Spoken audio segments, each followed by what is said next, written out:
What's going on out there in the pod streets? It's the Critically Unfocused podcast, back with episode of 143, live from the StreamYard studios. It's your team with the beam. What? The dream? I am about to smoke. You mean talking about like the crack beam? I don't know. Crack beam? What the hell's a crack beam? Damn, you got the gratuity waters? Nah, so I went to Costco, right? And then I was buying water. And I got 2 cases of them. And then so I'm like, okay, I'm just getting some water. And then like when I get in the car, I'm like, man, this case feels a little weird. And then I looked at like, all these fuckers, because it said 80 bottles of water. I'm like, oh, you thought you was up? Bucks? I thought I came up. Then I look at it like, oh, these are fucking small ones. You got the iDrive Uber waters. It's hella funny because you got 2 of them, so I know that they look like full size ones because they're all stacked on top of each other. Oh, you got full. That's hella funny. Nah, yeah, because there's in a case there's like 2 stacked on top of each. So I thought it was just water bottles, just like Shaq drinking a water bottle. Speaking of short bottles, do black little people get to celebrate all of Black History Month, or do they got to cut it in half like mixed people too? What? That's crazy. Come on. That ain't their fault. Hey, you know what I realized? Being mixed ain't your fault either. It's your parents' fault, though. Nobody cutting time off. Man. I agree with mixed people. They get to pick the first half or the second half. I get an extra day for some leap year. But nah, just because you a little person, nah. You still get the whole okay. thing. I was just asking for clarity and understanding. That's it. We splitting up this short ass month in the first place. That's crazy. 14 days is enough. That's what they gonna say for us. We've condensed Black History Month to Black History 2 weeks. 2 weeks is funny. If they could give us a week, they would give us a week for sure. We ready to riot. Whatever. Did you guys watch Roots in school? No, the fuck? You guys don't watch Roots at all in school? In school? No. I didn't see Roots till I was an adult, and it was the remake. Nigga, we saw that in I didn't watch the last episode. That's funny. Yeah, they definitely played that in like my history class, like middle school, 7th, 8th grade. I feel like we definitely watched Roots in class. That does, you know, thing. I feel like I do remember hearing some people say they watched it. That's not some shit I want to watch in school at all. No, yeah, it's real. It's like, damn, you definitely look at your classmates like, yeah, I definitely don't fuck with white people for the rest of the month. It's just they breeding racism. Because we watched that, and then that's that. What's the movie with the dude where is it To Kill a Mockingbird where he was on jail? Yeah, we for sure everybody's seen because we did do book reports and shit on that. Okay, yeah. But yeah, that was that same class. We watched To Kill a Mockingbird and we watched fucking Roots in there. That's an escalation. Like To Kill a Mockingbird is like, hey man, there's some like blatant racism here. Roots is like, I don't know if kids should watch that unsupervised. To Kill a Mockingbird was tough, man. He got them all. What do you mean? I'm saying like that's not something that's like shocking to watch. Oh my goodness. Go to bed. Nah, she knows what time it is. Every Super time. Guest star. With a little bonnet on. Pulling up with the pink bonnet. She said, no, I'm recording the episode this week. Get down. No. Bye. Boo, Blake's a hater. We read another book that they came out with a movie. That book was boring as fuck. 12 Angry Men? Nah, it's the movie. 12 Years a Slave? Nah, that's funny. Nah, it was But Not Buddy? Nah, Leonardo DiCaprio's in the movie. Hatchet? Django? Daddy, Gatsby? No. Great Gatsby, yeah. We were supposed to go to bed. Love you. That book was boring as fuck. I didn't read that shit though. I was spark notes and that shit. Like, bro, this shit is boring. You're not scared. Yeah. Go to bed. The concept of the book is better than the book. I will say, fun fact, I stole the copy from Miss Linehan of The Great Gatsby, and I used that to roll my weed on until we moved this year. I've never read that book or seen that movie. I've never seen the movie. That book was boring as fuck. I'm sure the movie's better than the book, because the book is just about like the greatest party of all time in Great Gatsby. The Gatsby's just knocking some shit down left and right. That was like during like he was like a prohibition guy, wasn't he? When he like smoking? Yeah, it was like during like the 30s in New York. That's what the movie looked like. Yeah, so I'm sure the movie's better than the book. That book is boring as fuck. He like hits some bitch with his car, so he's like covering it up. And Secret Life of Bees. That's another staple. Now, was it the Suit and Tie, like the song for that movie on the soundtrack? Or am I crazy? I feel like you're right. Yeah, I don't know why I just randomly remembered that. Justin Timberlake, the fucking soundtrack, man. I thought that was on 2020. That's not. Yeah, that was the 2020 experience or whatever it was called. But that's on Gatsby too. I think that might have just been like soundtrack. Yeah, maybe I could be making this up, but I feel like it was. Every time like hip hop and pop culture try to make people get fresh, shit has gotten so corny. You gotta leave that shit alone. God damn, right. Jay-Z's done it twice.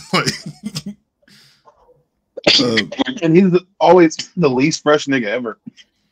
Like every time he tried to get fresh, that shit's weak as fuck. He's probably like the most in his bag he's ever been. Like right now, like yeah.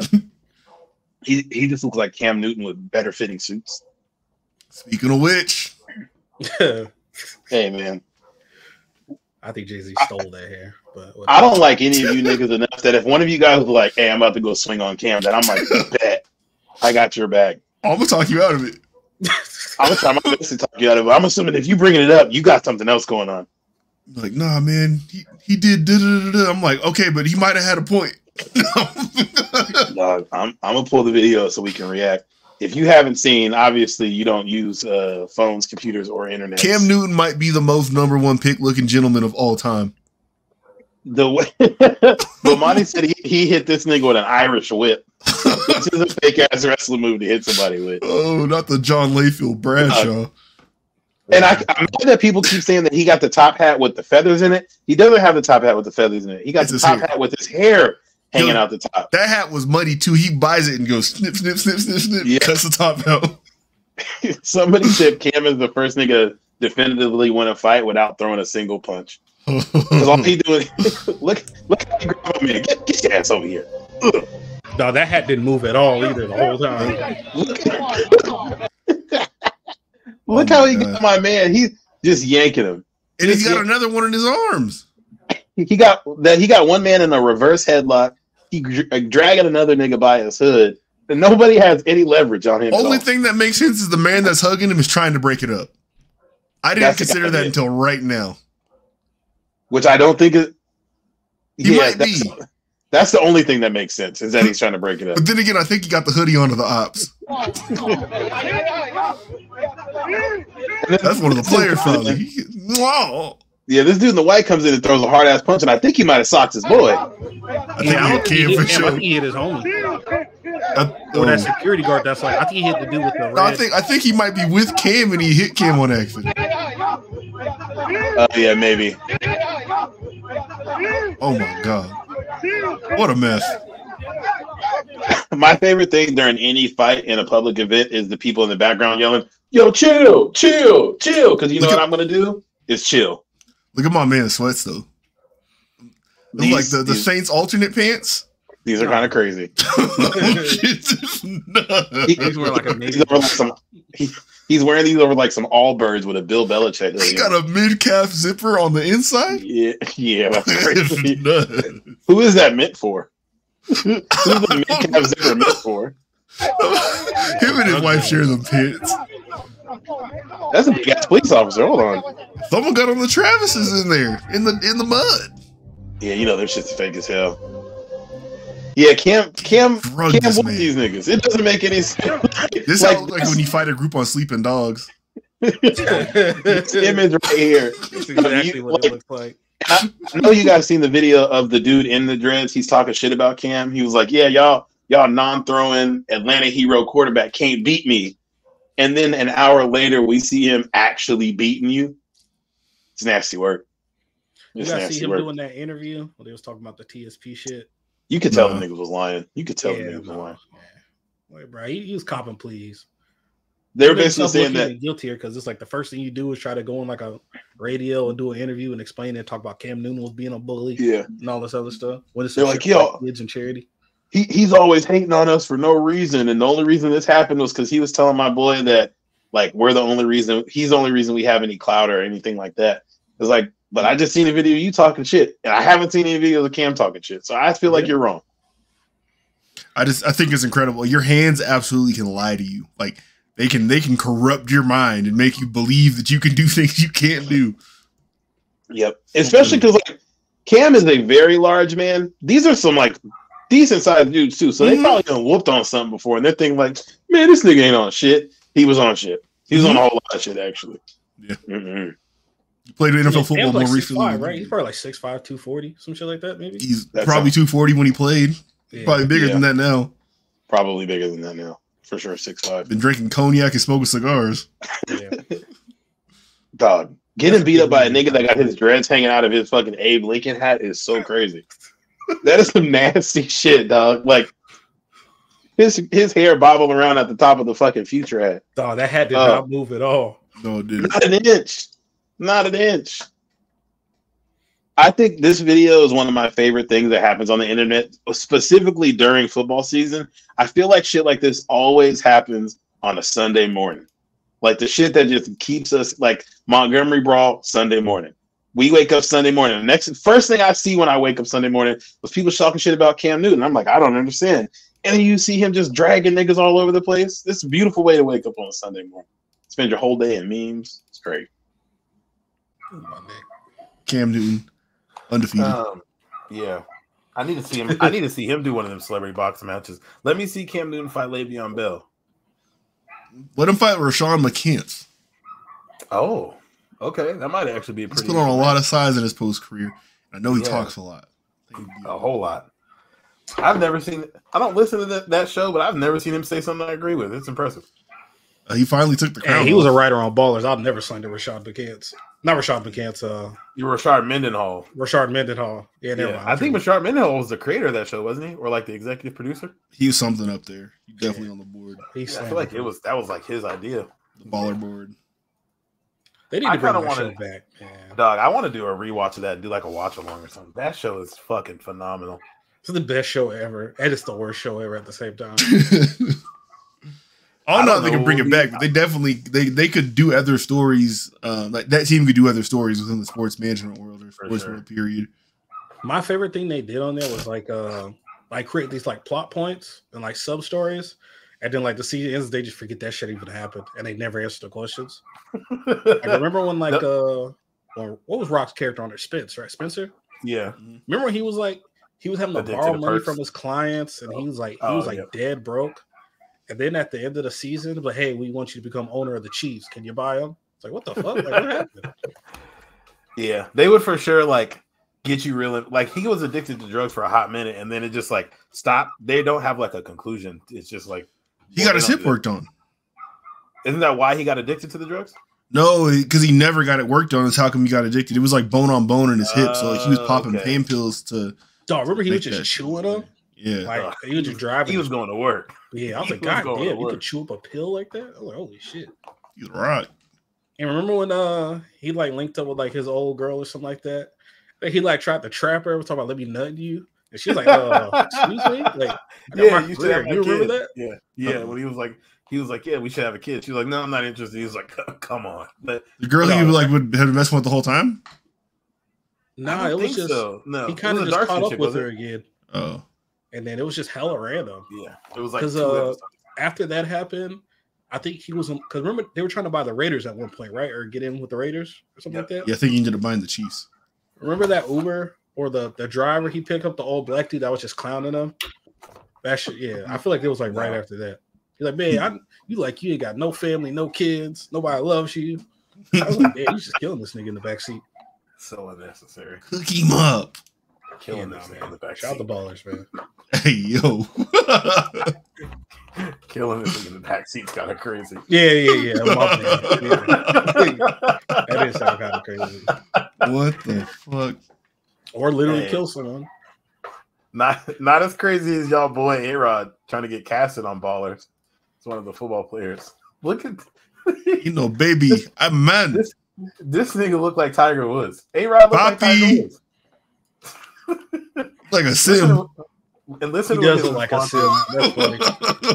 So A-Rod got the wildest tan I've ever seen.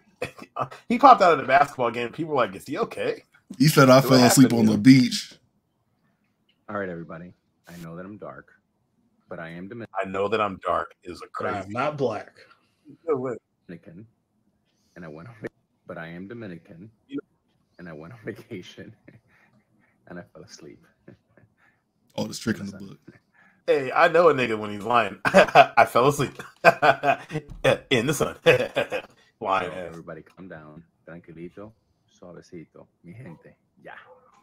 He don't even sound like he speaks Spanish for real. He a nigga. I'm not taking You have some Duolingo Spanish. Stop playing with us. He said that how I would say that. Yeah, man. Yeah, no, that's no, he popped out looking like the reverse Sammy. It's crazy. Get the fuck out of here. That was not A-Rod. Sammy Sosa skin. That shit was funny. He vampired Sammy Sosa. He said he looked like Sim. He definitely looks like a character on any video game you play where it like lets you just auto generate a player and it throws some shit together. Nah, for real. That's not real. That's every Japanese RPG game, the character creator. That's like the one before the darkest skin. Yep. That's exactly what it is. I didn't know where he was on vacation. I didn't go on fucking vacation on Venus. Nah, I fell asleep on the beach. Okay. All right, bud. He was in one of those little tanning bed things. Get the fuck out of here. We seen you showed up with Drago's girl at the game. We know what she was on. It's all good. She got in the fake tan bed. You got in after. That's what it was. Leave it on that same setting, baby. Yeah. Or you probably snuck up in there and tried to do something. That's even crazier. That's even crazier. Hey, getting it in the fake tan booth? That's crazy. You really got to put your horny in check. That's crazy. And you know somebody's done it before. You know somebody's done it before. That's somebody got a fetish for that. Is that Brandon Bass? Nah, is that? I can't tell. He look too big or too little. Yeah, I don't think he looks big. I don't think he's big enough. I don't like that you can just identify Brandon Bass from his side profile 25 years later. That's crazy. Yeah. Brandon Bass. Y'all see Matt Barnes got fired as one of the analysts for the Kings. I didn't. Okay, it was from the Kings. I didn't even know he worked for NBC. But it's like an NBC regional. Yeah. So he did NBA analyst for the Kings on there were California NBC shit. They got a video of him about to beat up some kid who's announcing one of his son's basketball games. So I guess the kid told him to shut the fuck up and sit down. So you see Matt Barnes walk over to him and he puts his hand on his shoulder like a good father would and said, "Shut the fuck up, or I slap the shit out of you." Which I personally respect. I think letting somebody know, man, I'll slap the shit out of you. You tell me to shut the fuck up and sit down again. I get why they fired him because you can't be doing that on tape. But I also understand having the privilege to move that way because he obviously does not need the job. So he star lays his hand on a look how he got his hand on his shoulder. He's not being threatened. He's just looking at him like, "Hey, man." It's the Cobra clutch though. He's the tight grip. Yeah, it's on the back of his shoulder. Yeah, it's right there digging in. It's under the scapula. Son's high school basketball game. The kid on the receiving end. He wasn't yelling. He was talking real polite. Hey, his twins are supposed to be cold though. Matt Barnes is a 6'7" ex-LA Lakers, known for his temper when he was a top player. I don't like how he snuck that in there. Yeah, y'all know when he was playing against other grown men, he used to be wilding, right? I don't even know if he was known for fighting. He just got the one clip with Kobe. But even that really wasn't no fight shit. He would get texts every once in a while and yell at a ref, but he was a defensive player, so it's hey, it's gonna happen. He was not as over the top or much of a temper of Pat Bev or Draymond. Or I feel like those are also the end of the extreme. Yeah. Draymond is. Isaiah Stewart, put him up there too. Yeah, those are the that I would say were known from their temper. Matt Barnes was just known because he beefed with Kobe. Yeah, really. Now, and didn't Isaiah? He didn't get arrested, did he? He just did get arrested. Yeah. That's crazy. Hey, we didn't talk about that on here. We didn't. Punching Drew Eubanks. I think. They had to go ask Drew Eubanks, "You want to press charges?" And he was like, "Absolutely, officer. Take that nigga to jail." Fuck out of here. I would too. You punched me in the tunnel. Punch him back. He gonna slide? That's crazy. That just I'm gonna play a clip that. Let your tax dollars work. I'm gonna play a clip. While watching his twin sons play a championship basketball game, he could have been an R&B singer. Yelled at refs. Fucked up. They called a technical Matt foul. Barnes? Yep. 02. He could have been Baby Bash. Student announcer is in That's shock funny. Matt Barnes kind of came up and just put his hands on me. Actually, so I'm all good, but it's kind of I don't know. Student broadcaster Jake Lancer had been calling the play-by-play when Barnes came at him. He played victim. Oh, wow. Matt Barnes. So where's the part about him telling Matt to shut the fuck up? That's what he says. It was reported that Barnes isn't going to make the story. So okay, let me ask: who put it in? Pause. Who included that detail of the story? Was it just a random Twitter person? I believe that was Matt Barnes's account of what happened. Was that the kid told him to shut up and sit down?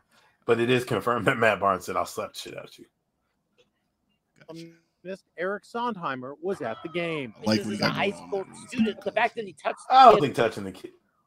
Wow, that was about to sound fucking crazy. Can't put your hands on people's kids for real. I think you can. I think you should. That's just me though. All right, you gonna live long.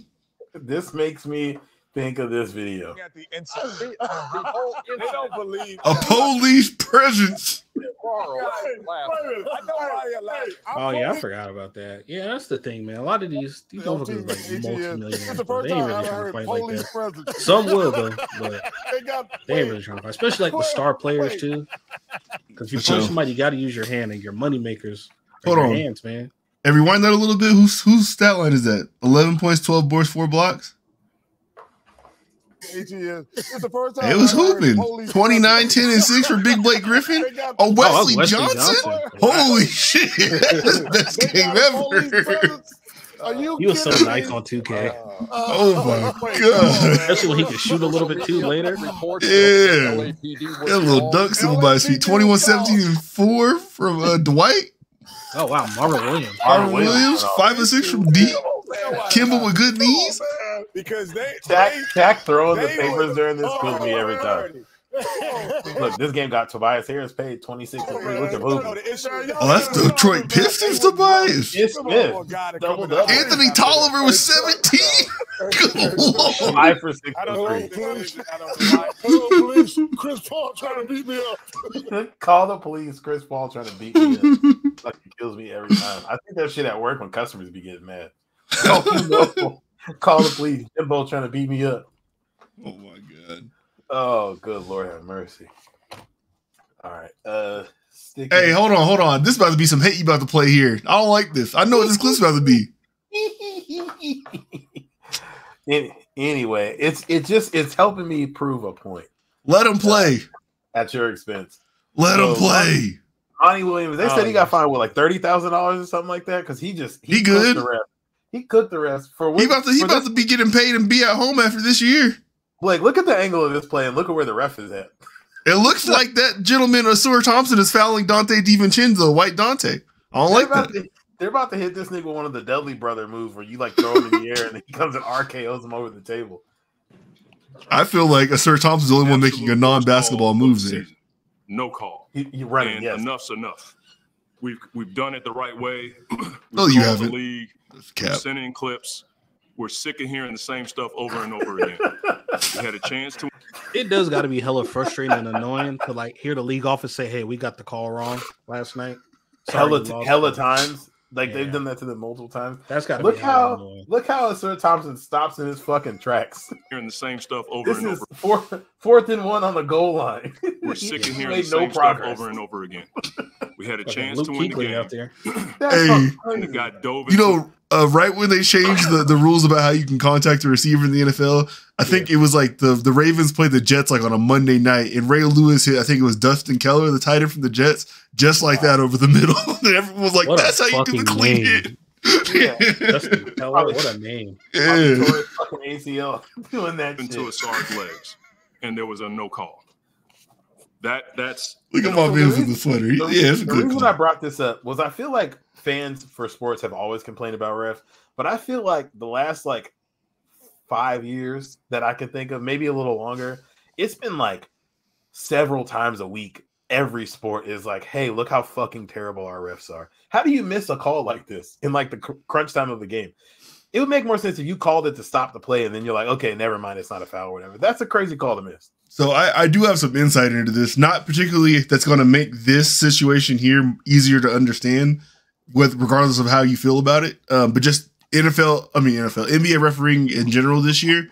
I think it was on the Pat Bev podcast. I forget who he had on, but they were talking about, it was Richard Jefferson. They were talking about that this year the NBA has brought in because they're doing this review thing now. So someone is looking at the games afterwards to look at how many calls they got right and wrong, which is how come they have that paper that comes out afterwards. But based on how the percentage of right and wrong calls that you get, that's how they're handling referee promotion. So it's like you start out as like the third person on the ref thing, and then you move up to being the crew chief. But then also, like, if your percentage isn't high enough, then you don't get to ref in the playoffs. So, and then as the playoffs go further along, people with the higher percentages, they're the ones who are going to end up being in the finals and stuff like that. So there's a lot more things being called now because people are scared if they don't call them, it's gonna mess them up. And yeah, I think that players were used to probably getting away with a lot more, being able to talk to referees and like point out like, hey, like you got to let us do this or whatever, stuff like that. But now like, they literally can't because it's messing with like their career progression.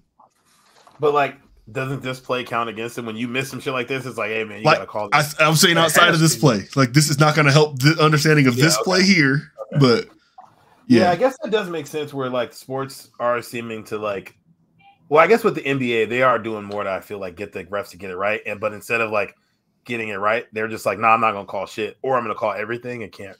But it could have been one of those things where it was like they felt 50-50 about it, and rather than call it and disrupt the entire like the flow of the game, was like the other side of someone made a good defensive play, right?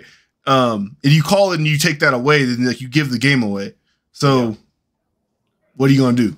Yeah. You did it either way. It just was who you were fucking over. Yeah, somebody was going to get the bad end of this. Like this, and then that fucking I didn't see nothing. The Chiefs, yeah, of course. This is the same shit that happened in that Chiefs game against the Packers or whatever. Was it the Packers? Where the nigga like jumped on Marquez Valdez-Scantling's back at the one in front of the ref, and they didn't call it. And then they knew he was going to drop it anyway. he definitely was going to drop it. Yeah, or like the NFC Championship game where the Saints got screwed by the fucking Rams. That's when I said 5 years. That's the game I was thinking, maybe a little longer, because that was one of the worst calls I've ever seen in sports. That was one of the worst calls. I couldn't get anybody fat to be back when that happened, though. Like, y'all had a chance to win it in overtime. Shut the fuck up. You did have a chance to win it in overtime. But, like, that PI was not just a PI. Like, it was hella early. Oh, that's devastating. They just kept playing. I was like, wait, they're not going to call that shit? Yeah. If I'm Drew Brees, I'm not snapping that ball. Like, someone gotta look at this. Somebody gotta make up a new rule, bitch. We're not snapping. We're gonna delay a game and have you tell me why it happened. Yeah, we'll delay it. We'll delay it in the fucking end zone. Somebody needs to tell me something. Roger, get your hands. Was that the year they won the Super Bowl with the Rams? Or was they went to the Super Bowl? Yeah, they lost. They lost. Scored like 9 points. 13-3. It was 13-3. Hey, I saw the crazy shit today. Todd Gurley is younger than Derrick Henry. Yeah, by like a couple years, isn't it? I don't. It'd be a couple. Todd Gurley's 29, so it can't be a couple. Oh, okay, never mind. So it's like 1 or 2. That's crazy. Yeah, no. Wow. Todd Gurley was nice, man. It just sucks, man. Toast. Them degenerative knees, man. It's really just bad luck. He's made it a pixie stick rappers. What was it? I think the biggest case of that shit was the Brandon Roy shit. He had the degenerative knees. I mean, Greg Oden, arguably. This shit's got to be. I think Todd Gurley might be the biggest case because he was like trying to get like a fully guaranteed reset the running back market contract and then immediately couldn't play football. Like, you know what's funny too? Because like he got paid, but like the big money that was big money then is nothing now. It was like 4 years, $57 million. Yeah, I would say I feel like he was trying to get like 335 all guaranteed or something like that to like start trying to get running backs to get guaranteed money, which wasn't going to happen. But then he ended up being the worst possible case for it. It's just bad luck. Like he can't control that shit with his knees. Terrible. Well, he got a second extension though. It's the double-edged sword too of being that good, because when you're that good, you're going to get a ton of touches on your way to the pros, and then while you're in the pros too. So it's like your time is only going to be shorter. Like no one's can stand up to that shit like that. True. Damn, that shit's crazy. I thought it was about to be nasty when he went to Atlanta. I thought he was about to be kind of cold there. He was not. Nah, because it kind of already looked like he was falling off because like that playoff run, there was like C.J. Henderson get a lot of touches. C.J. Henderson was kind of balling out. Yes, he was. Yeah. But that's also the thing with it's kind of like with Alvin Kamara. Like I feel like he's been like perfectly used, so he's not gonna be like fucked up when he's done playing. Because I feel like he's never really like gotten hella carries. He has the highest cap hit running back this year. Oh, does he? Yeah, I was looking at Sport Track, like the leaderboards for highest cap hits and shit. It's pretty interesting. But yeah, he's number one. Him and McCaffrey are so far ahead of everybody else, if I'm remembering right. Oh, like money wise?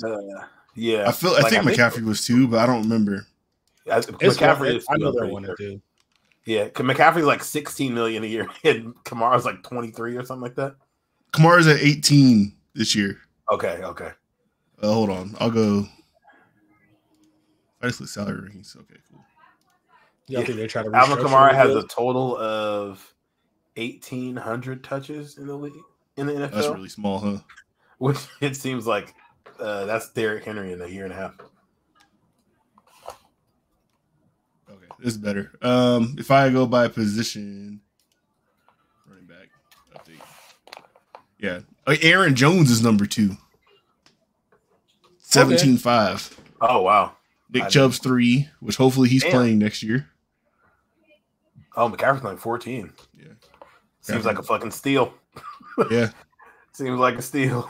Damn, it's got to be one of the. Go ahead. I'm saying, what's his? So his salary cap is like 14. I wonder if that's like based off of like maybe like bonus. Or I wonder if he has like one of those contracts that like like the numbers go down as the contracts go up. It says this right here. His total cash is $12 million. His base salary is 11.8. Well, I think it's got to be one of those things too, where because he signed this deal with the Panthers, right? Yeah. Oh, yeah. So they probably had to eat some of this when they traded him. Oh yeah. So that's probably not going to show up on anybody's books at this point. It's dead money for the Panthers. Yeah, that sounds right. Sheesh. Patrick Mahomes has $1 million workout bonus. I don't know what that means or what that entails, but so does him and Kyler Murray have that. Yeah, show up to the first day of camp and you get paid. Yeah. I think that's just how they be squeezing when they give them quarterbacks all that money. It's like how they squeeze it in. Pause. All right. One day we will grow up. One day. Speaking of people squeezing it in for money, they said your boy Diddy out here wilding again. Yo, that's crazy. Yeah, he's getting sued by a former producer of his, and people were posting some screenshots of the like court documents talking about one of Carisha, Young Miami's cousins, try to have her way with one of the men. That Diddy was been recording, blackmailing people. And when I say recording, you know what I mean when I say recording. Wait a minute. So her cousin tried to have her way with who? This dude that's suing Diddy, I guess Carisha's cousin, who's a woman, forced herself on it, forced. Oh, her cousin was a woman. I thought it was a dude. Yeah. Okay, no, it was a woman, surprisingly enough. And don't ask. I don't understand how. They just talk about Diddy. I don't know. I'm sure if you go to Carisha's Instagram, she's on there. It's probably Chameleon. Man, sexual assault don't sound too bad. All right. Wow. If I had less of a heart, I'd clip that up. Yeah, that's crazy. All right. I didn't have much more to offer on the Diddy case. I just thought it was I haven't seen the new developments. Is this it? Okay. Oh, that could be. It's not. I was pulling up the words. Oh, it's I didn't have time before the show tonight to properly curate all the documents in a way that. Bruh, he's wearing some kids' baseball pants. This is crazy. The funniest one is Jerome from Snowfall. They said this nigga had on a boneless suit. What? Can you just keep scrolling down and it'll show up? Yes. Some of them are like the quotes too, though. We got to tell people what we're looking at. We're looking at the worst outfit ever thread. We got Russell Westbrook. I'll describe this to y'all. Okay, Russell Westbrook is here in a sleeveless blazer with the preacher tabernacle on the chest, but the blazer is it's a camo. It almost looks like potpourri sort of. And then the pants they're doing that 2013 sagging crotch thing. But they're skin tight to the leg and they go down mid calf. Baseball or football pants without the pads in them. It looks like he has thigh pads, but with the saggy crotch. Yeah. Saggy crotch is important. It's post practice, or you have no pads on, so everything's just loose. All right, and then and then you got some boneless blazers on. This is a disgusting fit. God damn it! Hold on, yeah, I'm about to. Shout out to when everybody's wearing glasses when they didn't need glasses. That's crazy. What the cargo sweat, khaki sweat denim? What is this? And Joe Budden might be one of the most interesting people of all time because he has like terrible fits, terrible opinions. He's a great rapper, I guess. I don't understand. This man is Karma Loop clearance, boy. Damn, not the 42 Trues. These are some big ass True Legends, and he wearing them with some Asics. It look like.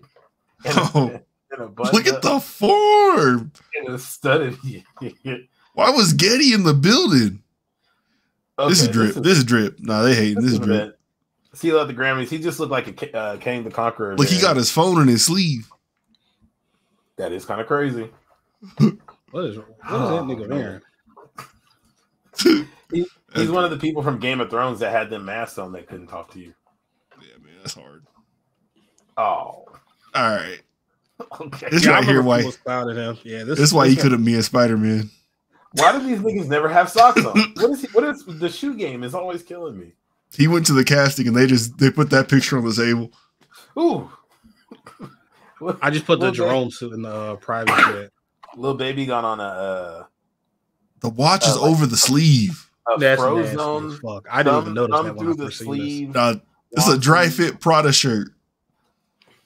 Look how his belt protrudes out of the shirt, dog. Nigga look like I got a utility belt on. Atlanta's not a real place. Oh, this is a terrible fit. Oh, who is this? This might just be a regular nigga. Oh, this is horrible. He got Cincinnati red socks on with some fake Concord 11 lows. Is that a Guy Fieri hat? American flag shorts. A Boston 8. Who's number 8 for Boston for the Celtics? Was Kimba Porzingis? Kimba was 8, right? Kimba didn't wear them jerseys. He might have been 8. I don't remember. Kimba might have been there. Maybe when they did aren't these the jerseys they're wearing this year? Nah. Oh, okay. This is terrible. And then he has on. Yeah, I do think this is a Guy Fieri hat. Why do niggas have Guy Fieri hats? I don't know. That might be the worst fit they've put on this thread. Nah, bro. Oh, okay. The Mets jersey with the over the overalls, tight overalls. The denim tight overalls with the Mets jersey on top of it is crazy. This is a fight for New York fit. Hey, look how his Timbs are tied. Oh, he really used them hoes. These are the work boots. He tied it. I'm mad because this nigga kind of looked like me from the side. I don't like. I don't hate the frames though. He got a pearl earring in. Damn. Hey, the funnier ones are the regular niggas because of course. They bought a bunch of shit that they're like, I'm just gonna put on all the most expensive shit that I bought. It doesn't matter that. These are stimmy fits. This nigga got on fishnet long sleeves under a referee. I didn't even see that, dog. I thought his arms were just hella hairy. No, this looked like Ike Taylor from the Steelers. Wow, what a and then his Yeezys those had to come out in like 2018, but his phone is one that came out in like 2015. This nigga's broke.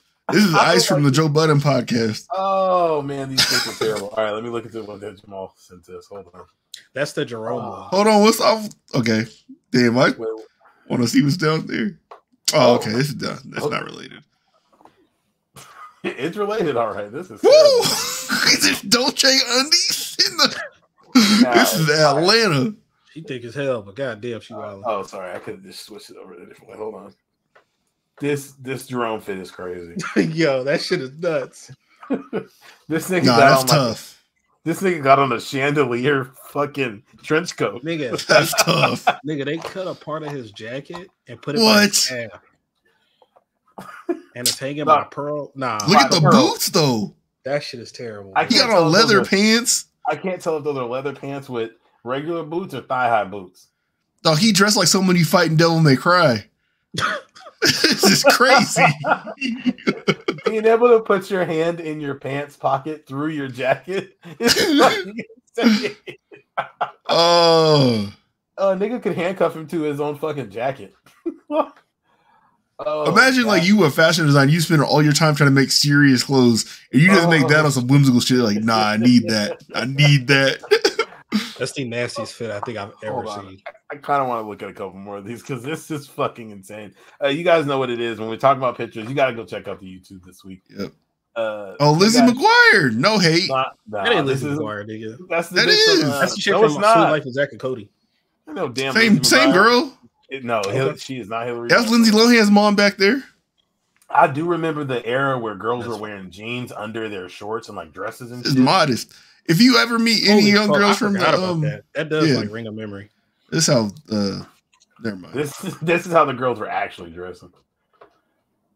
Not the ankle length jean skirt. Oh, now we're getting to the sick shit. He don't count. Nah, this is sick though. He wearing a shooting sleeve for no reason like you, Jamal. This thing got a. That's crazy. He got me fucked up. I've never just worn a shooting sleeve for no reason. Every time you see R. Kelly doing something, he's incredibly sweaty, and it makes me. No, he got on a goddamn. Like the logo for the scarab, that belt buckle. Is that a fingerless baseball glove? Oh no! When R. Kelly started dressing like us, but not like us. Yo, R. Kelly wearing a hoodie with like slot machine logos all over it, and Pac-Man figures with some knee length cargo denim shorts, and you got some fives on. The fives is drip. Yeah. Those look like the 3M fives from the Raging Bull pack. Yeah, that was tough. Yeah. Also, hold on, I gotta play this. You guys see this video of him smoking this big ass? Absolutely. What? The Chipotle cigar? That's a taco time. How, Sway? That's a something else cigar, but yeah. All right. No, I just seen him on some wild shit too. That's crazy though. I feel it though. You've been big your whole life, like, and then you finally can start wearing some shit. He's gonna put on whatever. I don't even know how to start to describe this. It's Fat Joe. I don't even like. Is this a furry coat on underneath? He got on like a pink Gucci hoodie, and he got like a cargo khaki. He got a Carhartt work jacket. Yeah. Why is he shaped like this? Like his chest is hella big, but his tummy's like back here. Got that shit took off. I'm confused. He's built like Anthony Anderson, but with a six pack. That's crazy.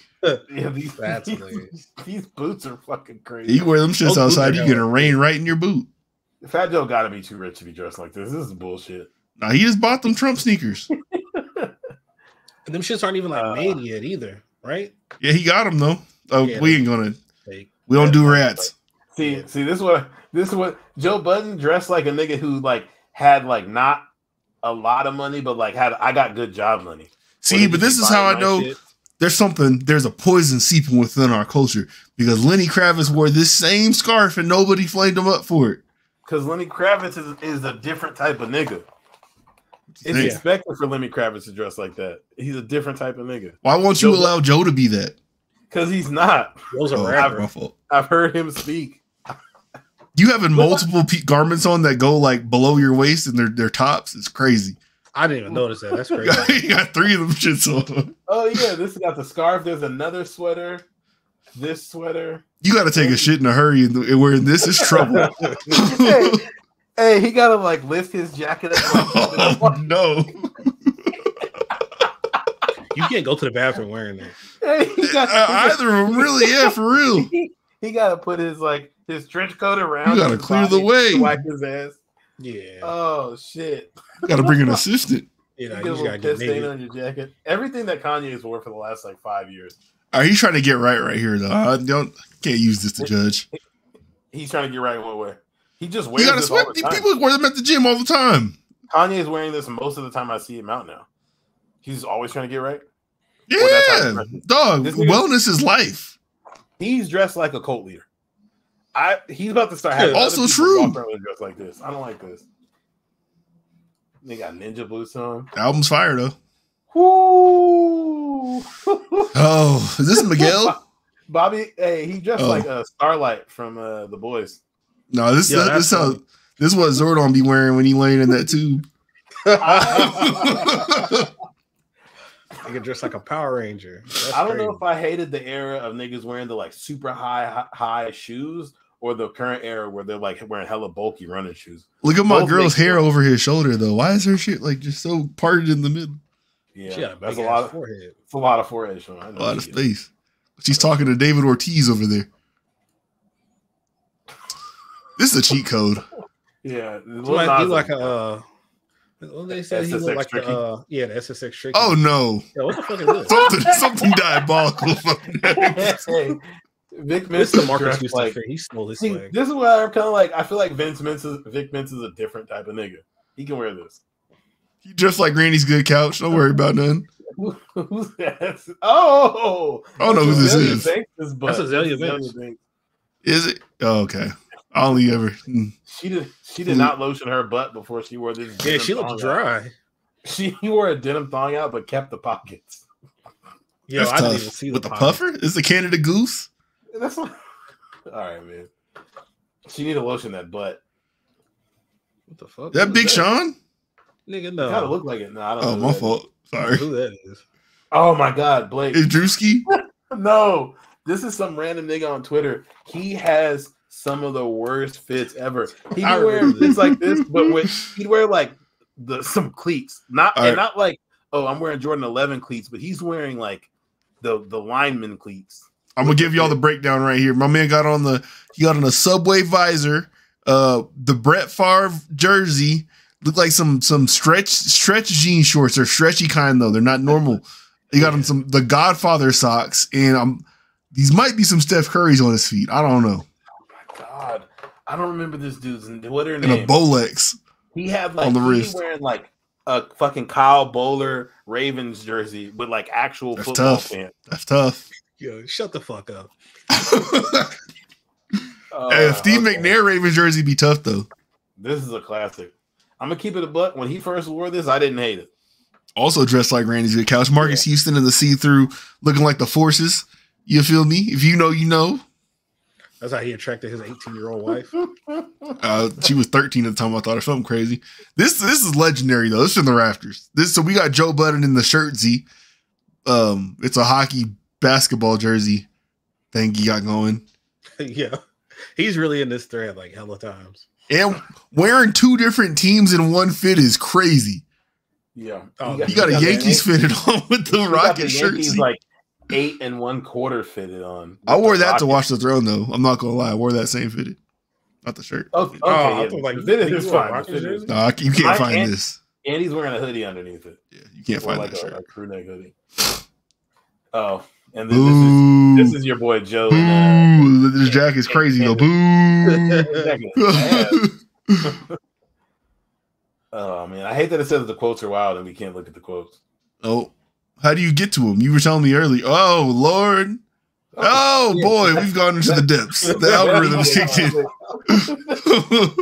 Deviated kind of quick. I don't know because it's there we go. View quotes. Let's get I found some wild shit earlier this week. Or damn. So on all the Zeus reunion shows, the first episode, this is nuts. Nigga, what is he? He got a floor length hoodie. Yo, he got a body length hoodie with another body length thing over it. He's 2-time felon. We're in the double body length fit, mind you. He also has sweats on underneath. Look how long the strings for this hoodie are. Joe Budden is wrong, dog. Like, I hate that that's your man's. He make good content, but nah, he's crazy. What? I remember seeing this on the timeline. She's homeless. Don't do this. Nigga, she sets her phone up. This is good ass quality too. We gotta stop making fun of people with mental illnesses, man. Or letting them. You could just be trolling. Do we have to? Okay. No, he thought he was Tip. Or T.I. was T.I. I mean, Tupac. My fault. Joe Budden's going. See, not Ludacris from the State Farm, man. I'm gonna say this is a commercial, so that doesn't count. Oh my God. Ooh. This is LeBron's fault for real. Nah, this is so Draymond's got the teal that every boy wanted to wear to their homecoming in high school. Like good Robin's egg. Good Robin's egg. With the black creased up shorts with the flats. This, I'm telling you right now, I know at least 10,000 black young men wore this exact same fit to their like high school homecoming or prom or something like that. He got the legs good in baby oil though, man, but he didn't hit his face. He's crazy for that. That's nuts. Not moisturized. I'm surprised we haven't seen Fab more. Fab also got some of the worst fits, and it's worse for him because he thinks he's putting this. Honestly, this fit ain't that bad. He's just old, so it's fun to make fun of. Now the chanklet is crazy. I didn't even see that. That's crazy. It's fucking terrible. What do you mean it's not that bad? He got like finish line checkered stitching on this. He got a Jeff Gordon crew neck sweater. That's nuts. Let me see. I could go through this shit forever. Jesus Christ. Nah, so I was saying though, oh damn. Jamal's gonna say this is not bad because he wants to dress like Fab. Have y'all? I think Timberlands with shorts is like only allowable if you're from New York. I agree. Yeah, no buttons on this thread. Hell. Joe Budden will have like the makings of a good fit if he just didn't put it on. No, he was so close right here. He was close. If he didn't have on Gucci Uggs in this photo, he could have got the cut off. He almost did it to him. Oh man, almost did it to him. No, this is horrible. This when Neo was out. That's crazy. Okay. Okay. This is the last one. Benzino got on. Got the killer jersey. Benzino has on the rape jersey. He has a huge jersey on that says O.J. Simpson, Kobe, Mike Tyson, R. Kelly. These niggas all have one thing in common. Look at his wristwear. What is that? The gauntlet? It's kind of tough. He looked like a badass kid. The gauntlets, not the jersey. I remember. Yo. Yeah, what? Nah, this was crazy. I got shoulder pads and eye black on in the club, and this is definitely not a costume party. You got the double Nike arm. Okay. All right. We gotta move on. So, like I was saying, on every like Zeus reunion show, the first episode of the reunion, they have somebody perform a song. And normally it's the person who like did the intro for it. So they'll perform the intro live, like on the reunion. Yeah. And I looked up the guy who performed the intro for Baddies. And I went to his Twitter, and man is the most diabolical likes of all time. But he doesn't tweet. He just likes things. So yeah, it was when you say diabolical, what do you exactly mean? Richard Lawson. Oh wow. He's on that kind of time. He's on time. There's some good shit. But I mean, I was like, damn, like I didn't know he was there do be some good shit in people's likes. It's just hella crazy to like have that in your public Twitter likes. That's literally the only time I ever clicked on somebody's likes though. Because I was trying to see like you have no activity on this page. You didn't even like the post of you performing the song on the show.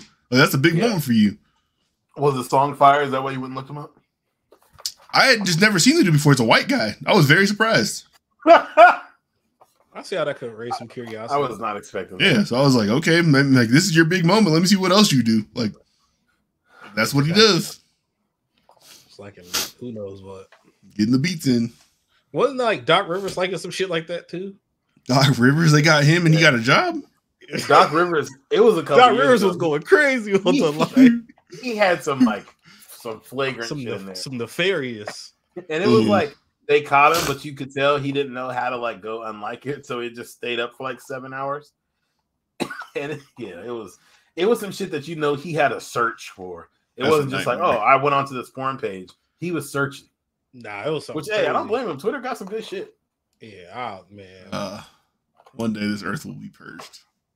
Of what? I don't know. Hopefully not that. Shit. Hope we go to sleep at night. All right, who put this shit in here about this nigga killing all these birds? What's this I hear about niggas killing bald eagles? Dude. What the fuck? Seen, like an eagle, like in person? Like yes. Yeah. Nigga, I was driving to work one time and I was like, oh shit, I don't think I've ever seen an eagle. Like it like flew out of like the flying up this hill, whatever. I'm like, oh shit, these things are like really like around in real life. Them shits be big as fuck. You got to see the videos from Alaska, dog. They're basically like they're seagulls up there. Like these are some trash birds. Eagles? Yeah, bald eagles. They're like seagulls up there. Yeah, they just have hella. They have hella, and they just be sitting and eating trash. Like yeah, and they're fighting off the other birds. So I'm sure they don't got seagulls there. Mm-hmm. This says this man killed 3,600 birds. That's 10 birds a day. That's hella fucking birds. That's hella birds to kill in a year. That's how many birds Jay-Z say he did. Nigga. And that many eagles? Or I guess it doesn't say they were all eagles. It says he allegedly sold eagle parts. Dog, killing 10 birds a day is some wild shit. You need help. I don't even gotta look. I know Cusick, Washington is is east of the Cascades. Oh, yeah. This looks I ain't never heard of that shit. A Washington State man was killing birds in Montana. Yeah, it says Branson of Cusick, Washington will plead guilty under agreement with prosecutors. Yeah. I'm just saying Cusick's got to be east. Yeah, I guess probably when you get to like that close to Idaho, it's probably not that far to get to Montana. Probably not at all. Especially the skinny part. Yeah, the skinny part. It's probably not that far. Damn, yeah, them niggas was killing hella birds. They were going to work. I want to know like how much he was getting, like what parts he was selling for how much. It said the feathers. Oh, it was only the feathers. Okay, it said parts, so I thought it was just more than just so feathers. What it said, like this was happening basically on reservations. So I'm pretty sure this is probably tourists going over there, being like, "Oh my god, look, I ain't touched my nature." Yeah, that's a good point. I can see that. Yeah, I wonder how much he was getting them shits off. I was wondering who was up here fucking chefing up eagle wings. Yeah. You find out Wingstop I've been making lemons. That was probably fire. Ooh, I know big ass wing. Turkey wings cracks. I know Eagles wings ought to be crazy. I don't know like how much money he made like killing them birds. It probably made more than it cost for a bullet. Yeah, enough for him to kill 3,600 birds. Yeah, birds got lots of feathers. You sell each one of them for like $5. You in there? 3,600 birds is hella birds. That's a lot of fucking birds. How do you catch them? That's not. He probably just ratted out this guy. But it's like, somebody ratted. How are you that lucky catching all these eagles? Bait.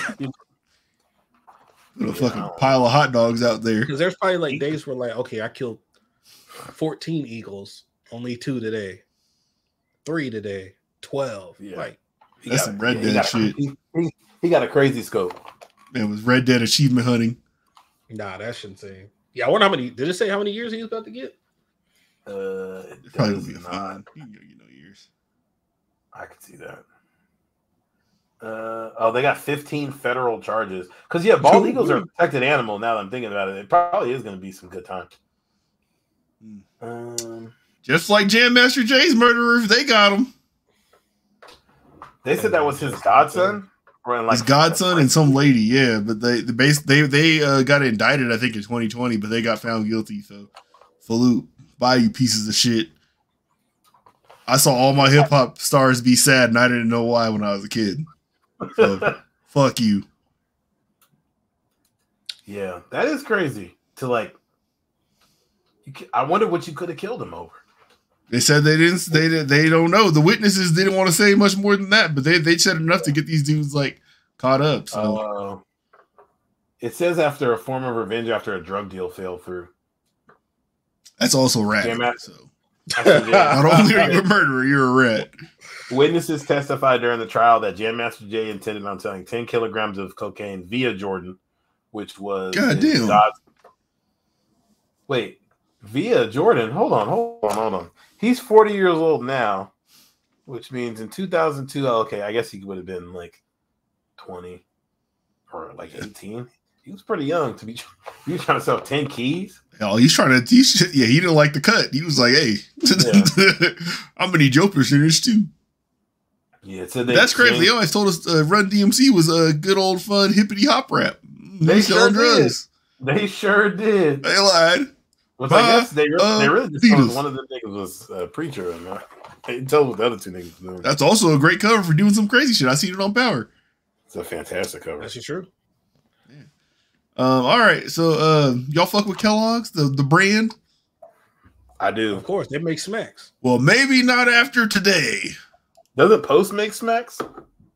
I thought Kellogg made smacks. I don't know. Them shit's ass. I bought smacks the other day. It's definitely in my top 3 cereals now. I hate them. Didn't they tell you to eat air for dinner? Where the fuck is the audio? The volume. Oh shit! Wrong screen. And the shit just paused. That's beautiful. Salute. Grow up, dog. Ain't this your app? Ghoulish CEO says America should eat cereal for dinner. always been quite affordable. And who hasn't eaten cereal for dinner? No, but he don't cook about cereal for dinner. If you think about the cost of cereal for a family versus what they might otherwise do, that's going to be much more affordable. So you can imagine why a consumer under pressure might find that to be a good place to go. Right. I'm all for innovation and marketing, but the idea of having cereal for dinner, is there the potential? All right, man. So before my man right here, who I hate when people do this shit, like just play the video. Why do you put yourself? I don't need to see your fucking face. But the CEO makes $4 million a year, and he's telling folks, hey man, you know, shit's expensive out there. What you could do to save some money is eat some cereal for dinner.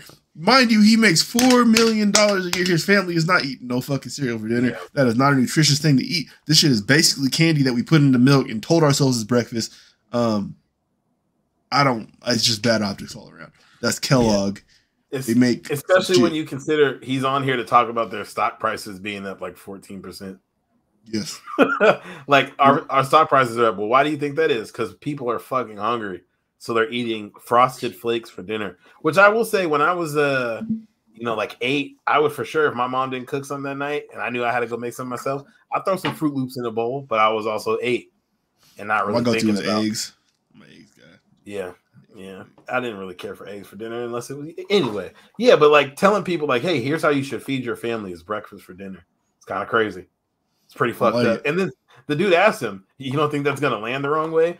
He had it, if you're the CEO of the company, you can say whatever you want, but you probably tell the company, like, hey, here's what I'm about to say when I go on C-SPAN. Give them a heads up.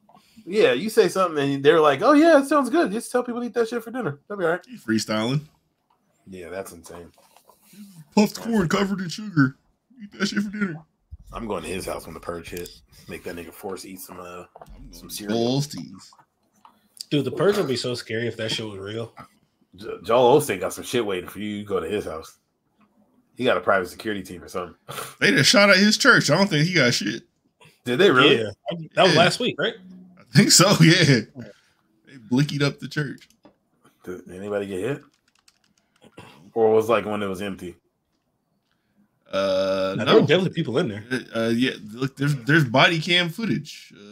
Hold on. This hits a little different than when it's us. I don't know if it was us. No, I think it was a Spanish woman. It feels different when it is us. Like I'm saying, it's different than when it's somebody I'm Assistant Chief church. Keith Cephas. Why the fuck is this video so long? 26 minutes. Hold on. Deadly shoot. Wait, how many people died? Oh shit. I see a shorter version, but it's on a website I don't want to go to. Hold on. She also shot her son. God damn. A nice ass church. Damn. The carpets. Bringing the hammer to church is crazy. Hey, I wouldn't have let him in during the I need to know why she did this because one of the people she shot was her kid. Maybe it was an accident? My fault. I thought I was sharing this.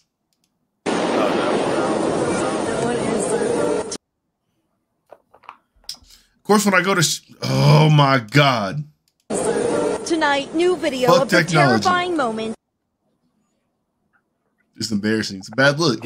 Get your internet up, cuz. Look, y'all could 1-800 donate to Comcast broke ass for them not being able to support this podcast in a proper way so we can give y'all multimedia while we discuss it at the same time.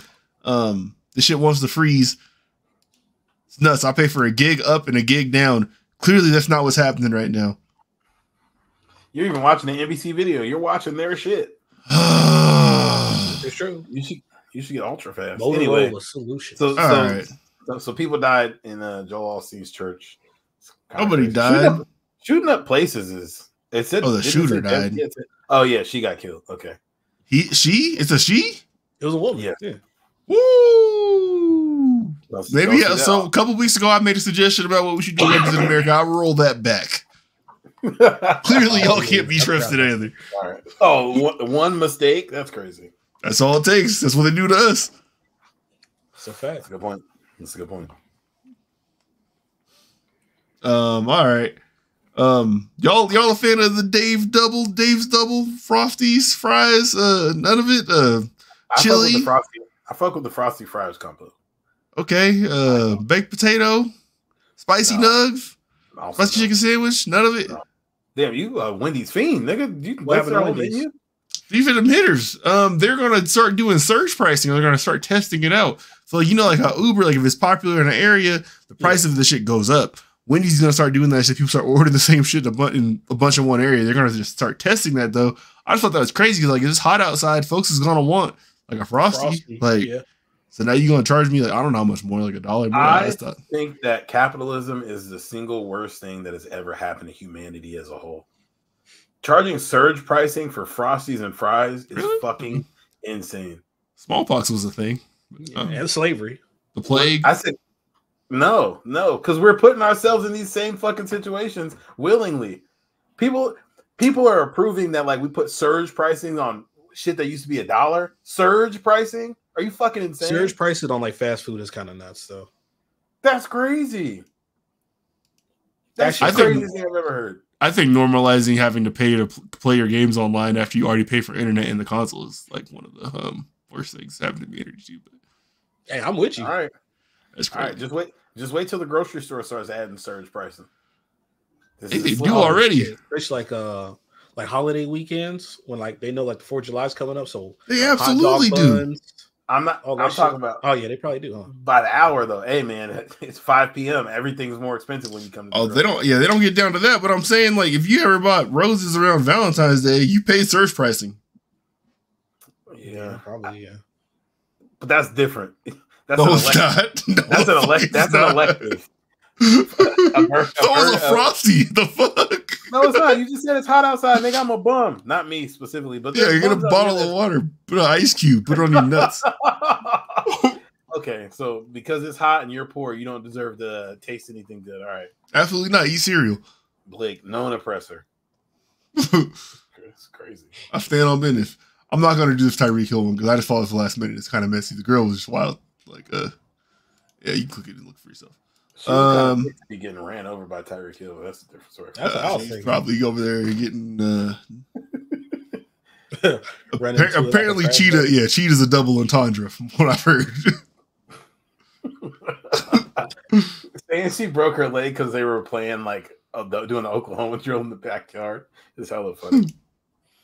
All right, so I put this on the docket a couple weeks ago, but we had pressing things pop up. We did not get to it. So now is the week, and we have the perfect correspondent on here in order to give us some pundit takes on this. The state of Washington is considering a bill that advocates call a stripper's bill of rights. It's actually someone from Tacoma who's like pressing this. Hold on, I'm gonna go get a different one. Where they're actually working on my fucking stripper union. Yes, because strippers are sort of like barbers, where barbers get like charged like a chair fee. Mm-hmm. Yeah. Strippers get charged a fee for dancing in the club, and I think it's hold on, she's gonna kind of explain it in here. I think it's similar, like if regardless of how busy the club was that night, they probably get charged more like on busier nights, but regardless, they get charged that. They have a similar thing to like waiters where there's they get paid like below minimum wage, and it's like you either take home whatever the hourly would have been or the tip. And then there's also the tip gets split between you and the club. It's not all going to you. So they're trying to do some like unionization type shit to get like strippers back on top. I think so. I don't know how it's going to go over people voting for this, because strip clubs are one of those things where like they obviously a certain portion of the population is going to them, or they wouldn't all exist like they do. But it's also one of those things that I feel like largely goes unacknowledged in the public specter. Yeah, so for sure. For people to like look down upon heavily. Exactly. For people to check yes on that on their ballot, like I don't know. It says Washington strip clubs reap their profit directly off the dancers. You only charge so much on the door and sell somebody $10 cokes. That's where the club fees come in. So Washington is uniquely bad because they don't sell alcohol. That everything that moves money is basically based off the girls on the stage. So for the club to stay open, they gotta like crack the girls basically to get extra funds to keep the doors open and shit. So Yeah, the strip clubs up here fucking suck, dude. Yeah, I don't know if they're gonna balance this out, honestly. Yeah, this shit is. It's just crazy to think of like how it's just okay to take it. Like this is legal sex work that it's like they can't make a fair wage off of it. We're probably not gonna pass any rules to make it so where they got to make a fair wage off of it, and you could just tax them over the head for showing their titties. Yep. Just okay. It says in Pierce County and across the state of Washington, it's not uncommon for a local dancer to owe a club in excess of $100 before their shift even starts. Yeah. So pay your hundo back, and then you can start earning 50% on all the tips after that 100. What and it's not. Yeah, again, like this is not an environment where there's alcohol. Panties aren't even coming off. Like, so folks is like giving like ones. Like it's not good. I think Washington's fully nude because they don't do alcohol. Oh, they are? Okay, never mind. Yeah, I've definitely seen like pussy in a strip club out here before. Yeah, so that's the trade-off. Places like if you ever notice on P Valley, they only show. Hey, that's one on South Dakota Way. Yep. On P Valley, they can only do topless only because they have liquor there. So that's why they always tell the girls don't take their panties off. So in places where you can have liquor, it has to be bottom stay on, tops come off. Fully nude, you can't serve liquor. And Washington's fully nude. But I think, like, yeah, Florida and Georgia, they do both. That also sounds right. Yeah, that's right. Yeah, look for that on your ballots coming up. They got my vote. Anything that has to do with the union got my vote. I gotta find what the girl's name who stood up for this from Tacoma. Hold on, we gotta stand a queen. Is it Madison Zach Wu, the person that is like the main person they keep mentioning? Probably. That last name tells me she's not a stripper, but yeah. Yes. Zach Wu 29. Yep, 25. Zach Wu 25. She's a stripper. Salute, Madison Zach Wu. You want to come on here and plead your case? We got you. Matter of fact, let me look her up on Instagram right now. Yep. Or Facebook. We will support your cause. Just come on here, talk to us a little bit, tell us what's going on. Tell us how we can be of allies to the cause. The answer, private parties. I don't know. Let's search this bitch right now. Madison. Look at y'all doing y'all diligence. Oh, okay. She got my vote. He's seen the work. She's very wholesome on Instagram. All right. Yeah, fill the dead air. I'm doing some investigative work. No. Okay, so something big that's kind of going on right now. There's a lot of turmoil in the gaming industry. Us all three being big time gamers. I feel like this directly affects us. It's really nasty what's going on. Microsoft a couple weeks ago, I think they fired like 1,900 people that were part of their gaming thing. This is right after they closed that deal with Activision to become like the biggest like games company on the planet and fired 1,900 people immediately afterwards. Riot has fired a bunch of people. PlayStation just fired 900 people and closed their London studios. Yeah. So shit. Go ahead. Sorry. Well, they shit is getting shook up off of big ass studios like Naughty Dog fired hella people. Yep. London studio closed. Insomniac, or I don't think Insomniac fired anybody, but it was like another one of their bigger studios, Supermassive, Fire Sprite, all fired people, laid them off. And Fire Sprite, they had to close down because they were working on a live service Twisted Metal game that got canceled because of this. Cancel that. Okay, so there is not only this article that I have here. It's focused mainly on console gaming, but the issues that affect console gaming affect like all gaming because it's way too big of a market for this to be like uniquely just about consoles. I'm sorry, since I pulled this up a week ago, I had the points that I want to talk about, but I lost where they were in the article. Something of note was that like to this point in its run, the PS2 had sold more than the PS5 had, like basically how long they had been out. I think it was the same for like the PS3 too. But gaming basically really hasn't grown in like 20 years. So it says just under 180 million PS2 and Xbox consoles were sold during the generation. That dropped to slightly just over 170 million during the PS3 and PS3 and 360 era. And then we're back up to around 180 million for PS4 and Xbox One. The mid-cycle upgrades helped. And it's looking like PS5 and Xbox Series X and S are going to come in behind that. They don't really count Nintendo in all this because in everything as far as business goes for gaming, Nintendo is kind of separate from the other consoles just because their business model is so different than everybody else. They don't care about third party. They just basically make first party things that are like intuitive to their platform. So that's not what the other two big consoles are. They're kind of trying to be the main entertainment piece inside your living room. That's not what Nintendo's about. But things are seeming to kind of stagnate right now with console gaming. Like we said, we've seen a bunch of layoffs. And I don't know. It's just kind of like I don't know where people are going, or like if young people maybe aren't getting into it the same way that our generation did, or what's happening. But things are definitely like, I feel like E3's gone. Like the money is drying up, and it feels almost like climate change, where like folks don't really want to look at what's actually going on, but it's clear that some shit's going on. Yeah, I think my theory on some of where the stagnation comes from is the access for games in so many different places. Like knowing that I'm sure we all know a couple people who like play Genshin Impact and shit on their phone, and like their phone is the main spot they play their game from, or their iPad or something like that, or people playing on PC. Because I think when I think about like how big and profitable very few games are, but games like GTA 5, how much it can just keep selling and printing money. Fortnite, where you can play it on any like platform, keep selling. It's the consoles that seem to take the big hits, which is why the console companies that then buy these studios also have to close them, because like you're taking a hit because you haven't made a game that does what Fortnite does or does what the stuff Rockstar does. So like you're trying to keep making money by making games that you're hoping appeal to people, which just don't seem to be, when there's so many different things I can do. Like instead of playing whatever random, like if you think about how many random games all three of us have played, and we talk about where it's like, oh, do you remember this game that we know like 20 people who played?